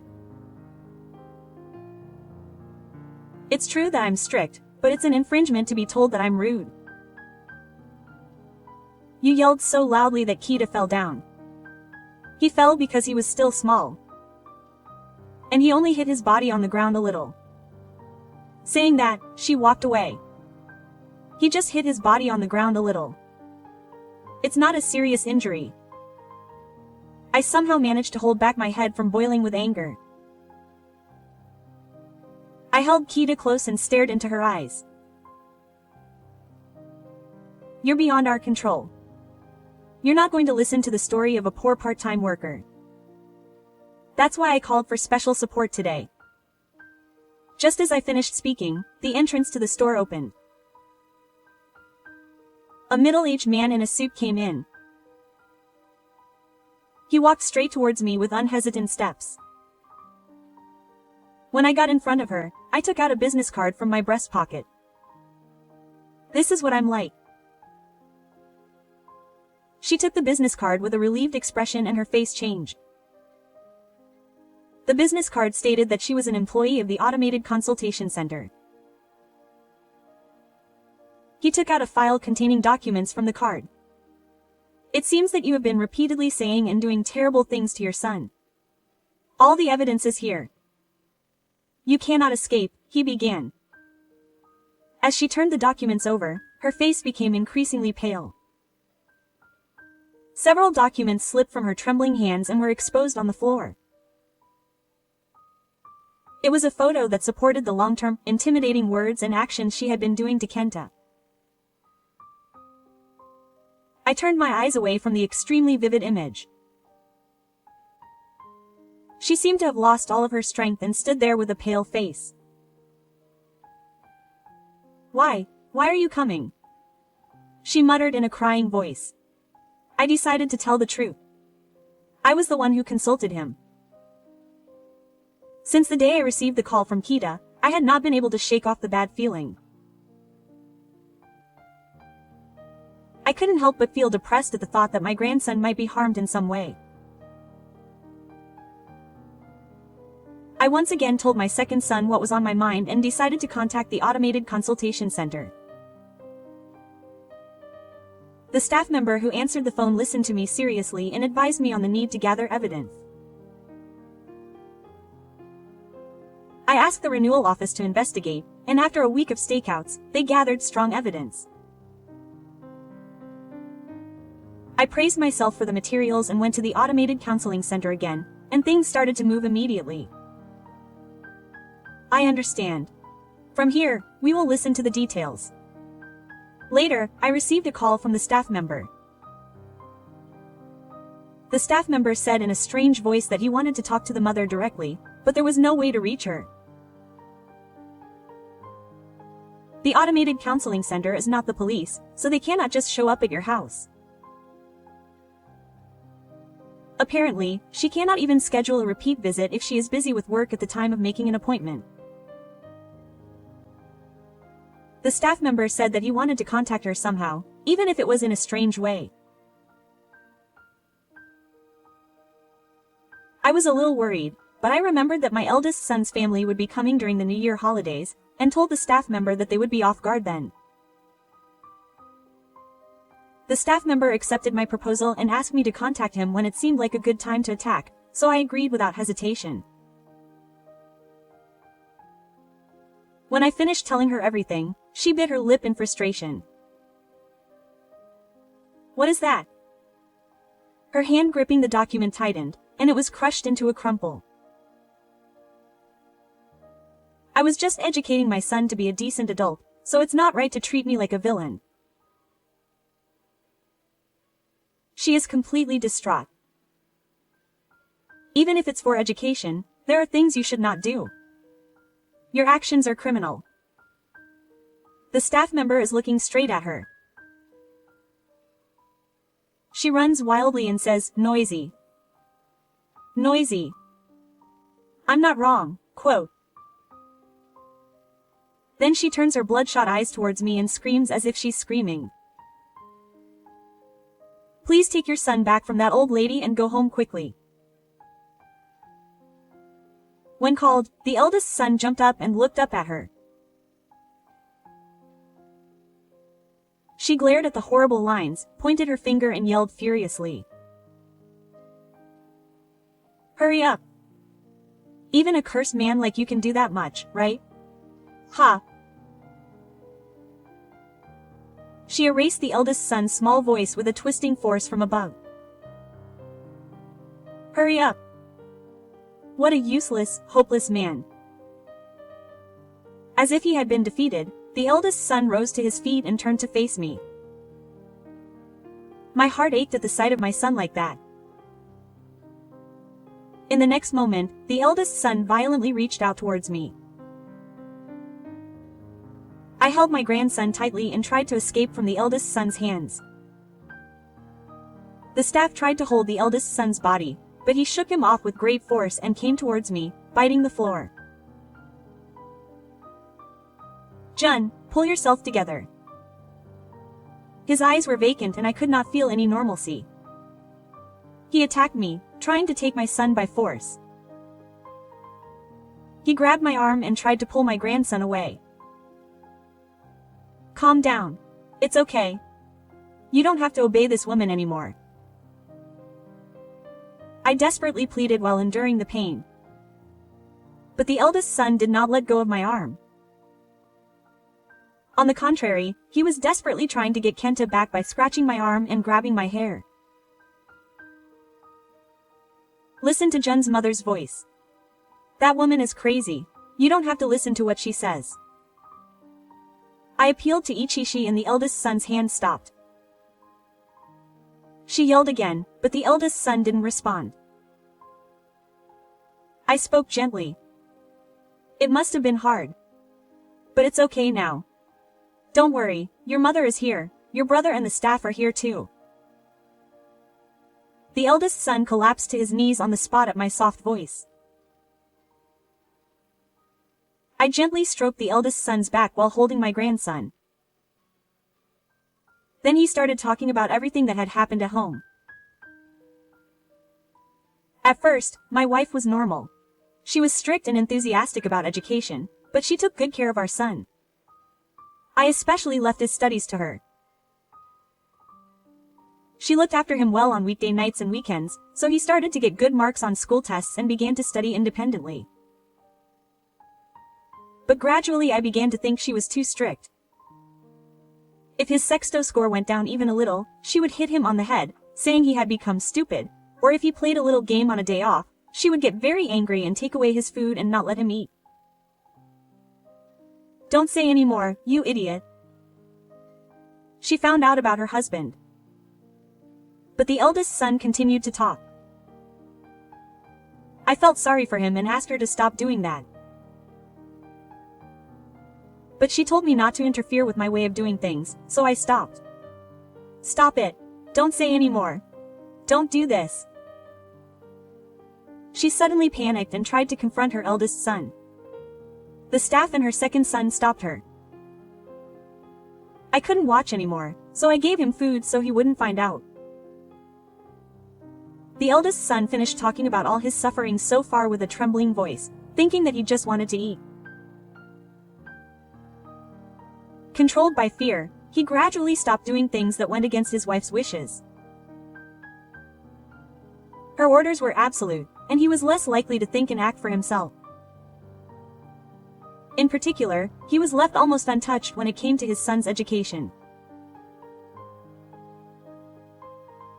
I was shocked by the words that came out of her mouth. There must have been no peace in the eldest son's daily life.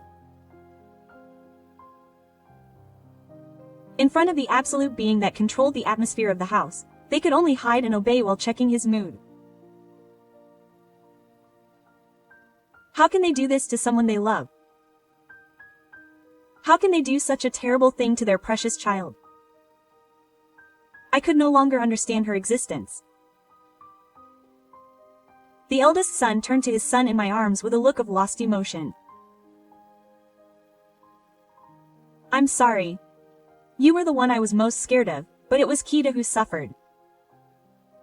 I was tormenting you together with my mother.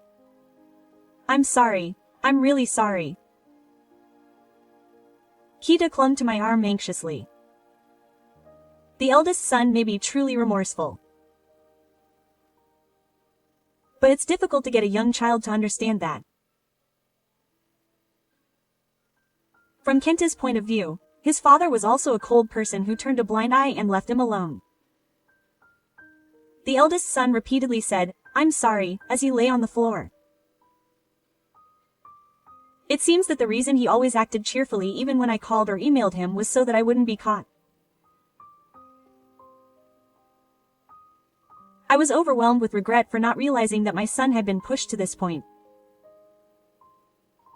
At that moment, the eldest son looked up with a sure expression. "I'm going to talk to the police. What my wife did was a crime, and I'm an accomplice for not being able to stop it. I'm going to explain the situation to the police and have them decide what to do next." "What are you talking about?" She started to cry out in excitement at the eldest son's decision. Who is stupid enough to go to the police for a family problem? Besides, what I did is not a crime. This is just part of the law. If you're going to get caught, you should get caught by yourself. Don't cause me any trouble. This moronic trash man. I couldn't stand this woman who knew my eldest son and his grandson any longer. I walked up to her and slapped her with all my might, filled with all the hatred I had felt today. "Stop it. You've been calling Magoya's eldest son an idiot for a while now, but you're the real idiot. You're stupid, have a bad personality, and are such a low-class person that you shouldn't talk about my precious family like your superior." She was surprised by the suddenness of it, and held the hand that was stuck to me and rolled her eyes. But then she glared at me and grabbed me by the chest. "Shut up. Who are you talking to?" she yelled, spitting at me. "Do you think you're some special person? You're so conceited." She must have been very angry at my words. She raised the hand opposite the one that was grabbing my chest. At that moment, I heard a voice telling me not to lay hands on my mother. I looked towards the voice and saw my eldest son holding Kita and pointing his smartphone at me. I called the police. I don't want to make any more mistakes. Her hand loosened at the words of her eldest son. At the same time, her second son and the staff held her down. She knelt helplessly as she watched her eldest son explain the situation on the smartphone connected to the police. After a while, the police arrived and the eldest son and his wife were taken out of the store. I bowed to the owner of the store and decided to take my anxious grandson home with me. A few days later, I received a call from the police. My eldest son was released after questioning at the police station. It was up to the prosecutor to decide whether he would be allowed to stay in custody, but it was decided that there was no need for him to interact with her forever.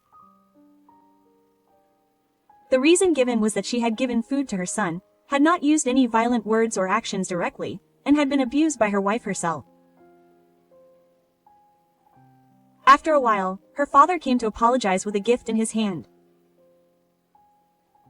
As soon as he got home, he bowed deeply and confessed that he had also raised his daughter harshly in the past. He also promised that he would be responsible for watching over her when he was released, because she had grown up to have an abnormal personality as a result of that. Gina and I went to the store to apologize for the trouble we had caused. Despite the turmoil that had been caused by involving the store, the owner was worried about Tensu afterwards and had a look of relief on his face when he found out about the situation. Apparently the owner had gone round bowing to the customers at the time, but he told us that most of the customers were not angry because of our bad behavior, but were worried about us.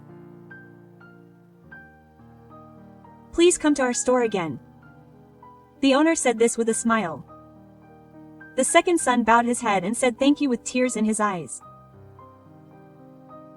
After that, we talked with the eldest son and decided to raise Kita at our house.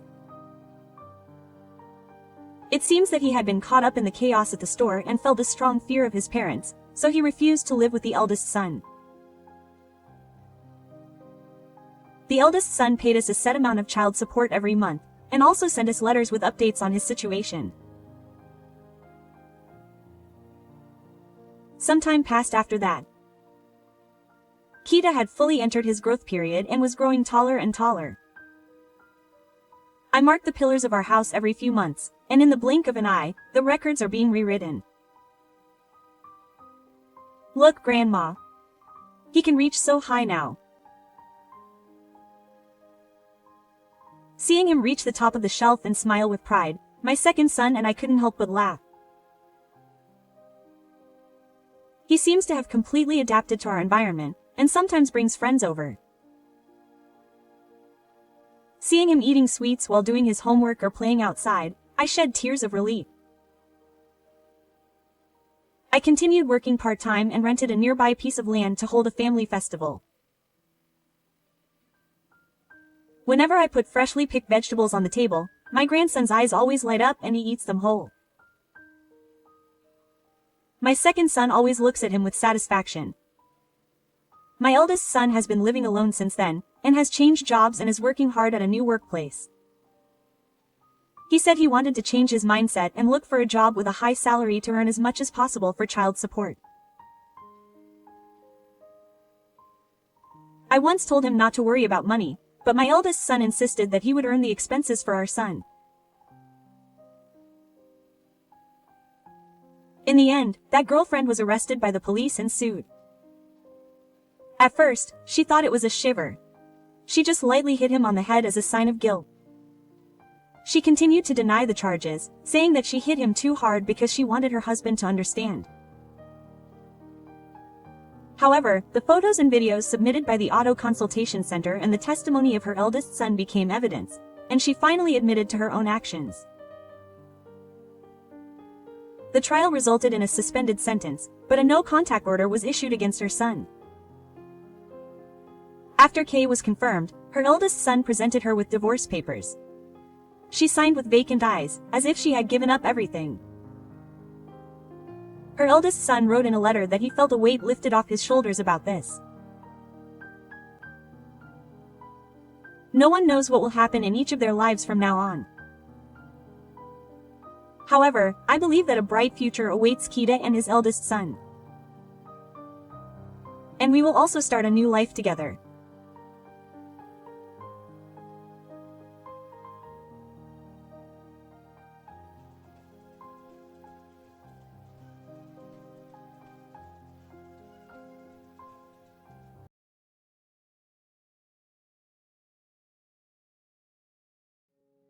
私、妊娠しちゃった。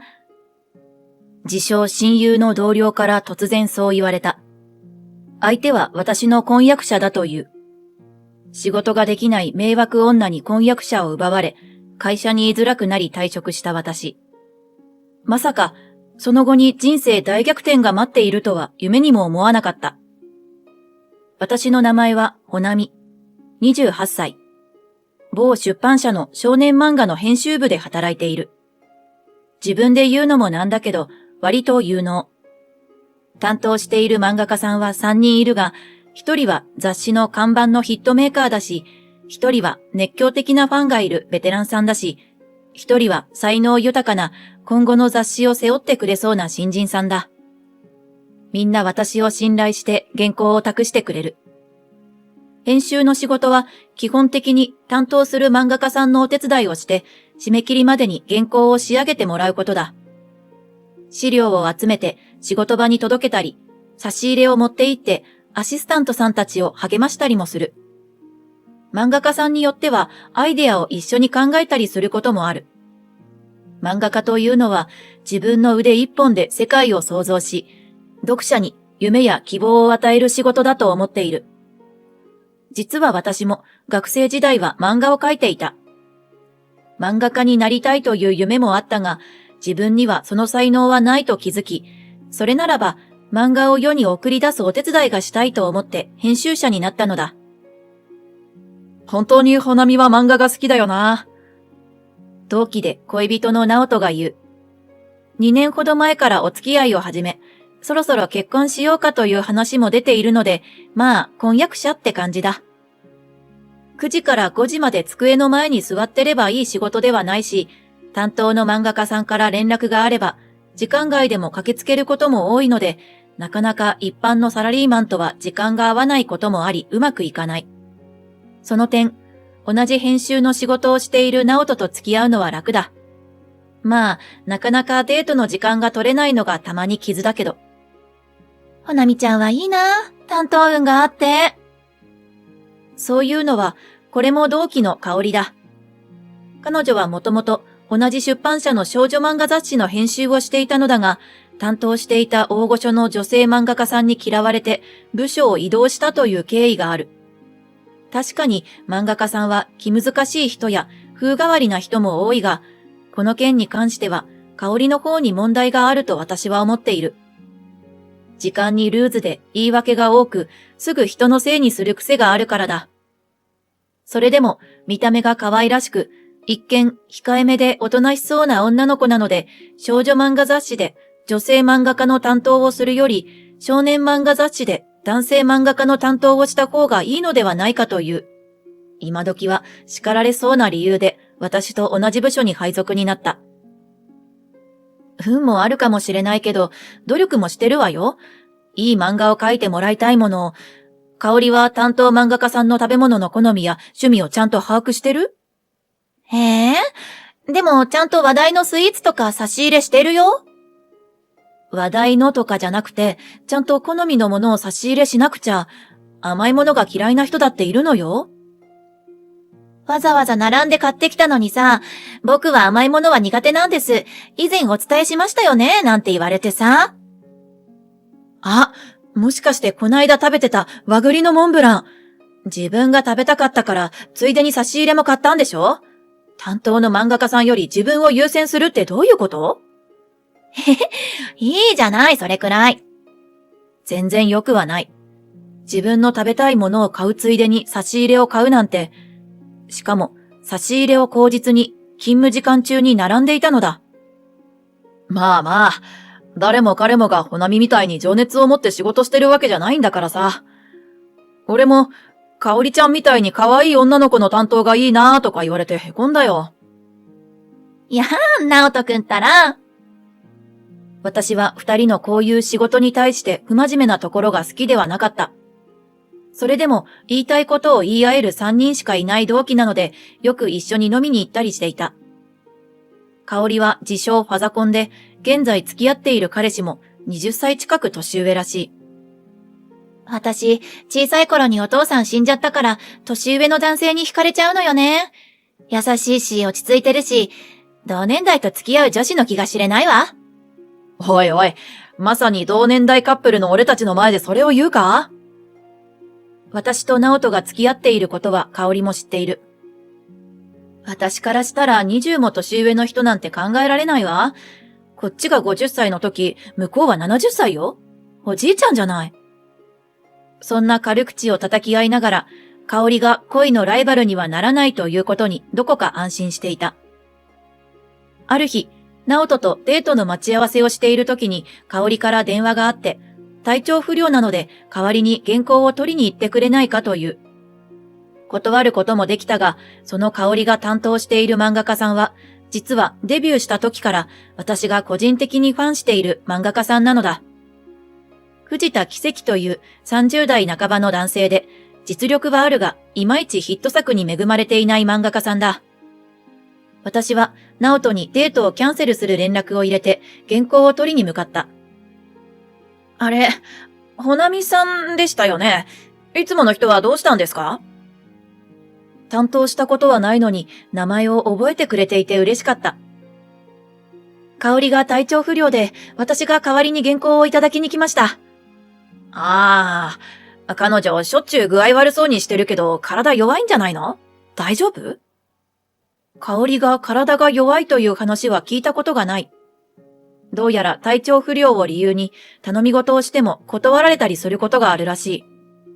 サイン会の段取りがめちゃくちゃだったり、半年前に届いたファンレターを持ってきたり、先生がリンゴアレルギーなのにアップルパイを差し入れしたりという話を聞いて頭を抱えた。こないだも異世界っぽい雰囲気の廃墟の写真が欲しいって頼んだら、ネットで拾ったピンボケの写真をメールで送ってきたんです。それで済むならわざわざ頼まないのですが。先生がため息をつく。私は香りの代わりに平謝りして、きつく注意しておくと約束した。僕の漫画がいまいち人気ないから冷たいのかな。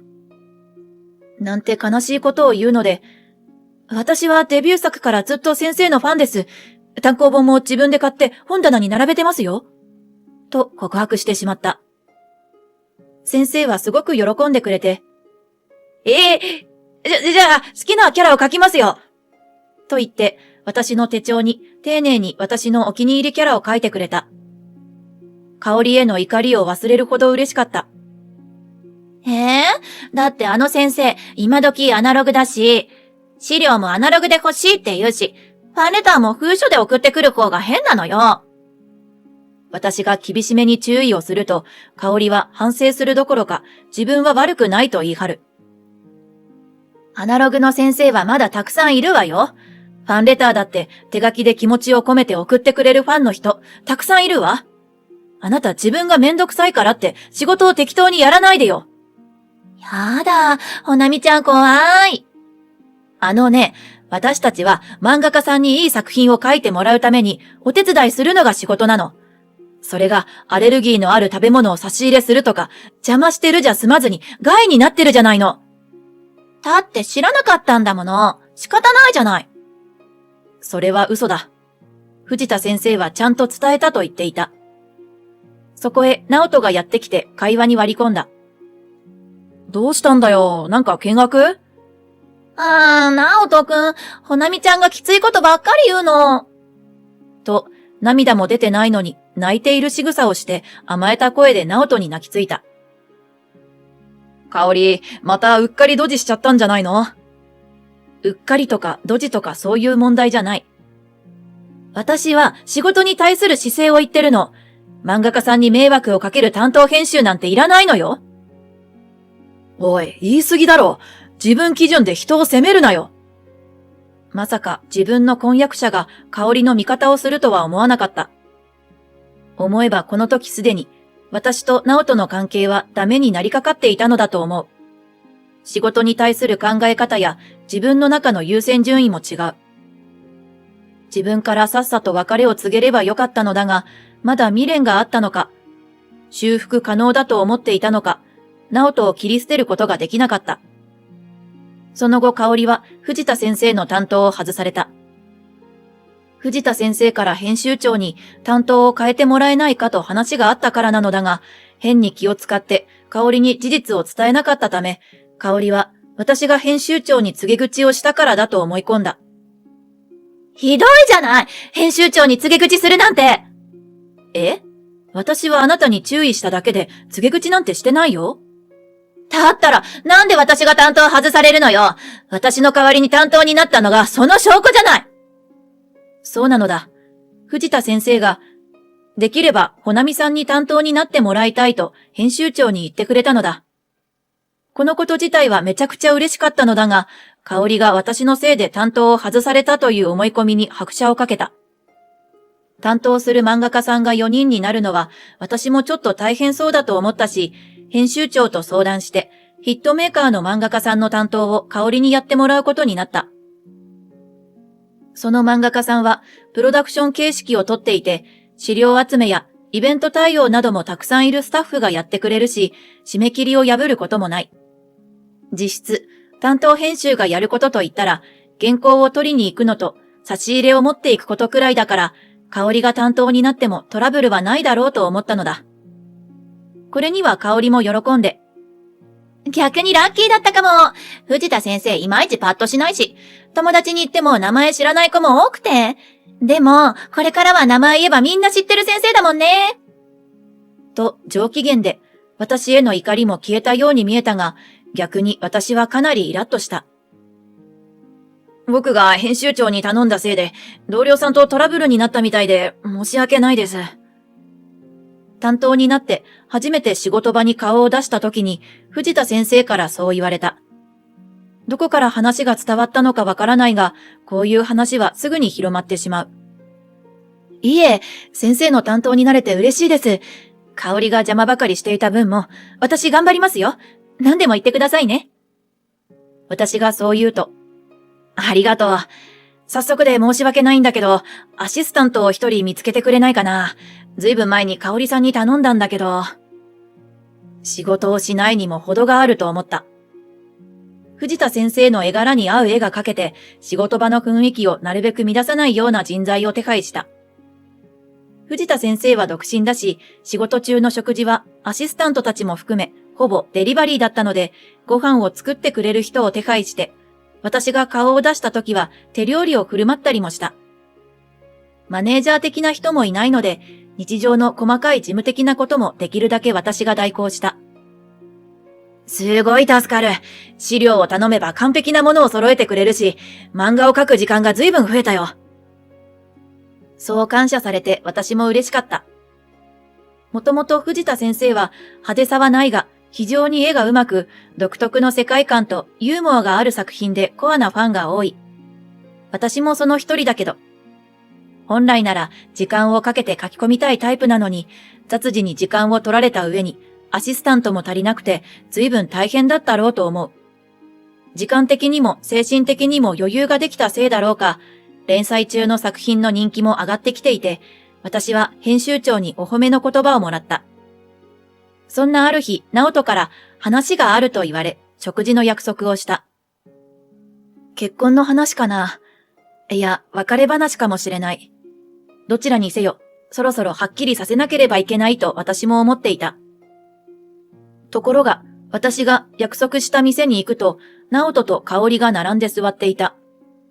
向かい合ってではなく、並んで座っているのでおかしいと思いつつ、空いている向かいの席に座った。ほなみちゃん、私妊娠しちゃった。私が席に着くなり、香織が言った。え？直人くんの子なの。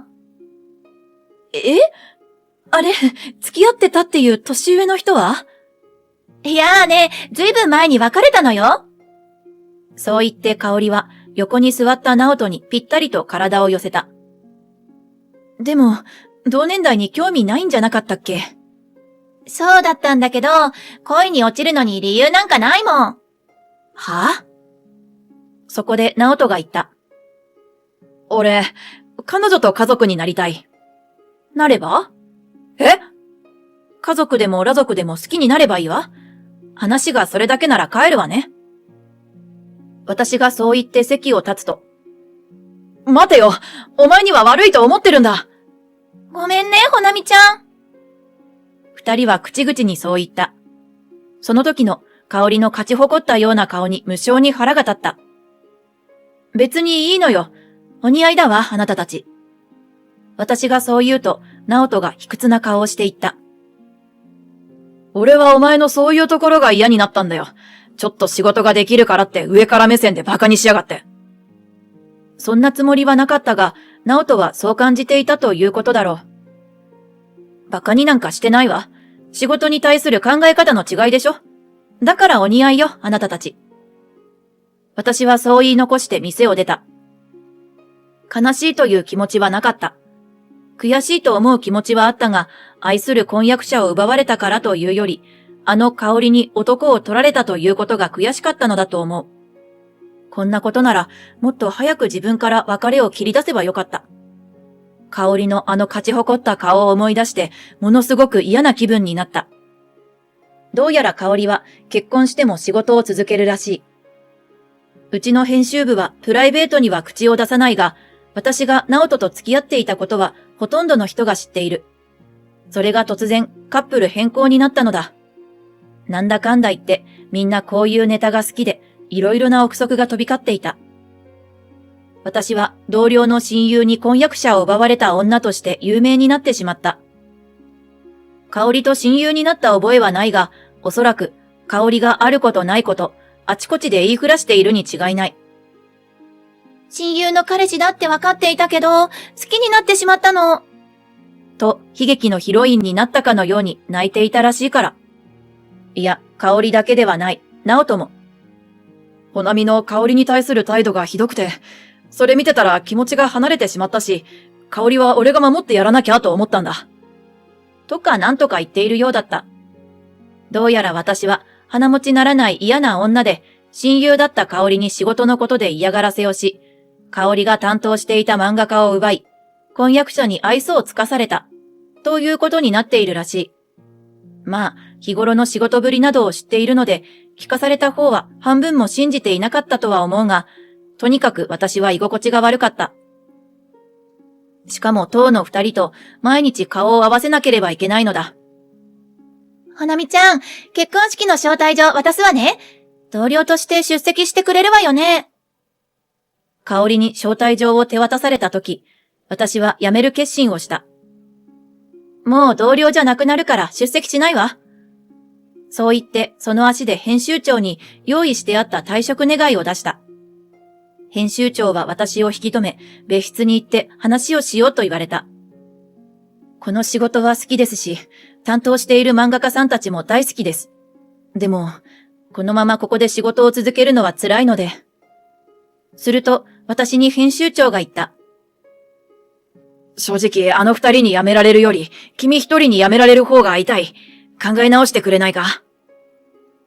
当たり前だが、あの二人の評価はかなり低いようだ。ありがたいお言葉ですが、しばらくのんびりと心と体を休めたいと思います。そう言ってお断りした。担当していた漫画家さんたちには差し入れ持参で退職を伝えた。みんな残念がってくれて、もし転職して他の出版社に行くなら、今の連載が終わったらまた一緒に仕事をしたいと言ってくれる先生もいた。藤田先生は私が辞めることになったきっかけを自分が作ったと思い、こちらが申し訳なくなるほど謝ってくれた。私もせっかく藤田先生と一緒に仕事ができて嬉しかったので、とても残念です。心からそう思っていた。せっかくいい感じで人気も上がってきていたところだったので、もっともっとお手伝いがしたかった。すると藤田先生がこう言った。もしも今後の仕事の予定が決まっているのでなかったら、もしよければですけど、僕のマネージャー的なことを頼めませんか？え？ほなみさんに担当してもらってから本当に仕事がしやすくて、それに慣れちゃったから、僕はほなみさんがいないとダメだと思う。お給料は今もらっているのと同じ額を出すから。でもすごくもらってたら出せないかも。しどろもどろだけど思いの伝わる勧誘だった。しかも、もともと大好きな漫画家さんなのだ。喜んで、私でよければお手伝いさせてください。こうして私は藤田先生のマネージャーになった。藤田先生が予想していたより、はるかに私のもらっていたお給料は少なかったので問題はなかった。普段はぼんやりした感じの藤田先生だが、漫画に関しては一切妥協を許さない。一緒に仕事をしていると、漫画が好きで、自分の作品を愛しているのがよくわかって、ますます好きになってしまった。私の後を引き継いで担当になったのが、私が新人の頃にお世話になった先輩の男性社員で、まさか、ほなみくんがマネージャーになっていたとはね。最近ますます藤田先生、調子がいいみたいだから納得だよ。これからもその調子で頑張って。僕は余計なことは言わないけど、いずれ編集部にも、君がここにいることは伝わるだろうな。と言われた。ただでさえ狭い業界なのでそれはわかっているし、別に構わない。私は藤田先生と良い作品を作っていくだけだ。ある日、藤田先生が嬉しそうに言ってきた。ねえ、ほなみさん。最近ね、女の子のキャラの人気が出てきたんだ。ほなみさんのおかげだよ。いろいろアドバイスしてくれたから。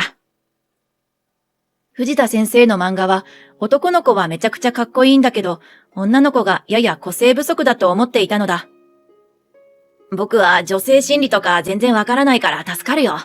このぶりっ子キャラなんてすごい嫌な女の子だなぁと思うけど、書いてて楽しいし、意外と人気あるんだよね。そうですね。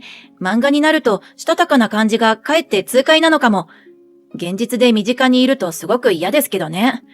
それ前の担当の香りがモデルです。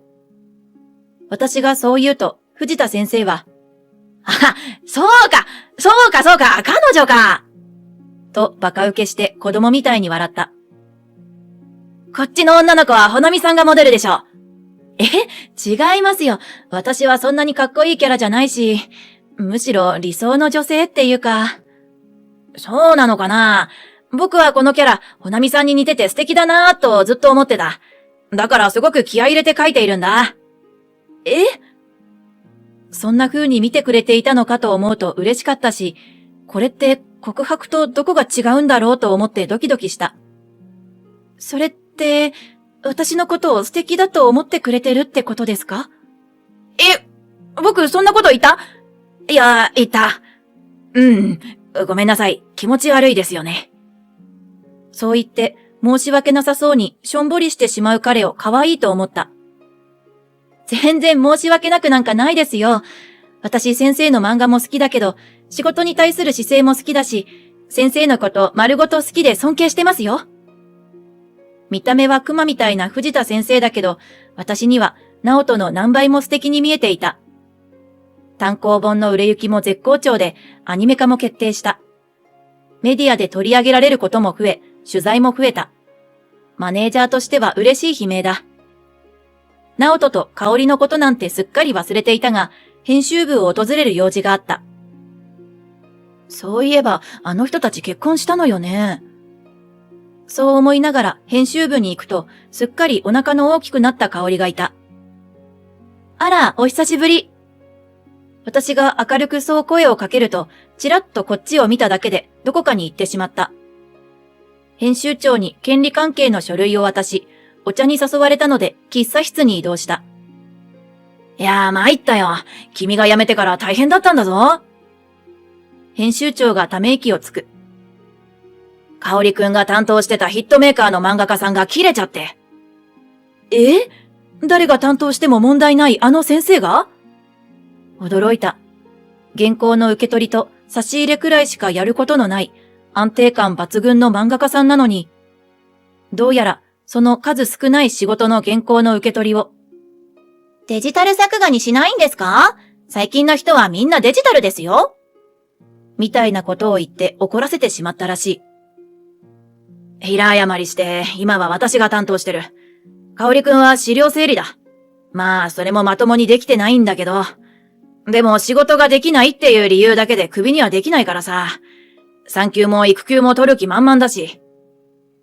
そう言って編集長はまたため息をついた。直人くんもあまり評判が良くなくてさ。彼に君の担当してたベテラン漫画家さんを引き継いでもらったんだけど、どうしても君と比べちゃうらしくて。気が利かないとか仕事が遅いとか、俺にクレームが来るんだよ。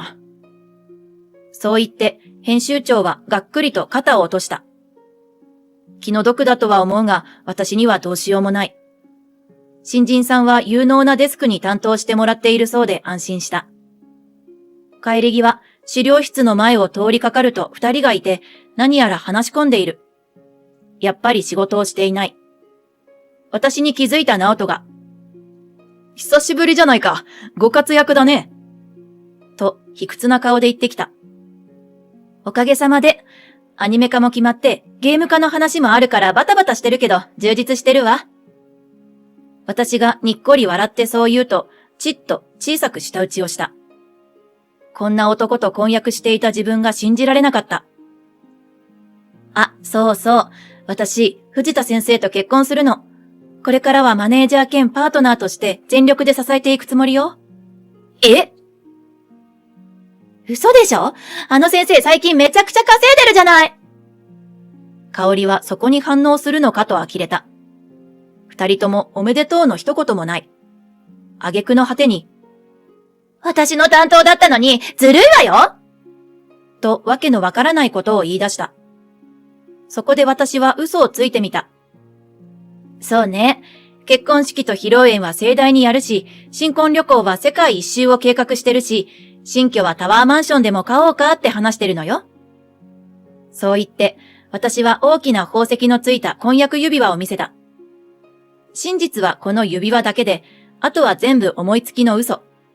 まあ、実現できないわけではないけれど。香織の心底悔しそうな顔を見て、留飲が下がった。藤田ってクマみたいなダサい男だろ？悔し紛れに直人が言う。つくづく小さい男だ。才能に溢れた素敵なクマさんよ。あなたの何十倍もいい男だわ。これも真実だ。じゃあね、あなたたちもお幸せに。そう言って立ち去る私の背後で、何やら二人が揉める声が聞こえてきた。その後、なんと香織は以前付き合っていた年上の男性の奥さんから証拠を揃えられ、慰謝料を請求されたらしい。やはり相手は独身男性ではなかったのだ。直人は、お腹の子も俺の子じゃないかもしれないと言っているそうだが、生まれてみるまではわからない。ただでさえ仕事ができない、やる気のない二人に対して、周囲が白い目で見ているのに、その上こんなスキャンダルが知れ渡れば、さすがの二人も会社に居づらくなるのではないかと思ったが、ずうずうしい二人のことだから、何とも言えない。どっちにしろ、この先二人に明るく楽しい未来が待っているとは思えない。豪華な結婚式に披露宴、世界一周にタワーマンションか。全部行っちゃいますか。私の話を聞いた藤田先生が笑いながら言う。人前で派手なことするのは苦手でしょ？世界一周は惹かれるけど、連載をお休みして読者をがっかりさせたくないし、住むところなんてどこでもいいのよ。わかった。じゃあ今の連載が終わったら、超長期休暇を取って世界一周しよう。そうね。たくさん資料になる写真も撮りましょうね。本当に君は編集者の鏡みたいな人だな。でも、これからはもっとわがままな奥さんになってもいいんだよ。なんて先生は言ってくれる。漫画で一緒に世界を想像するだけで幸せなのに、これ以上幸せになったらダメになってしまいそうだ。奇跡みたいだわ。ついダジャレのようなことを言ってしまう私なのだった。ちなみに藤田奇跡先生の本名は藤田隆と言って、実家は石材屋さんなのだ。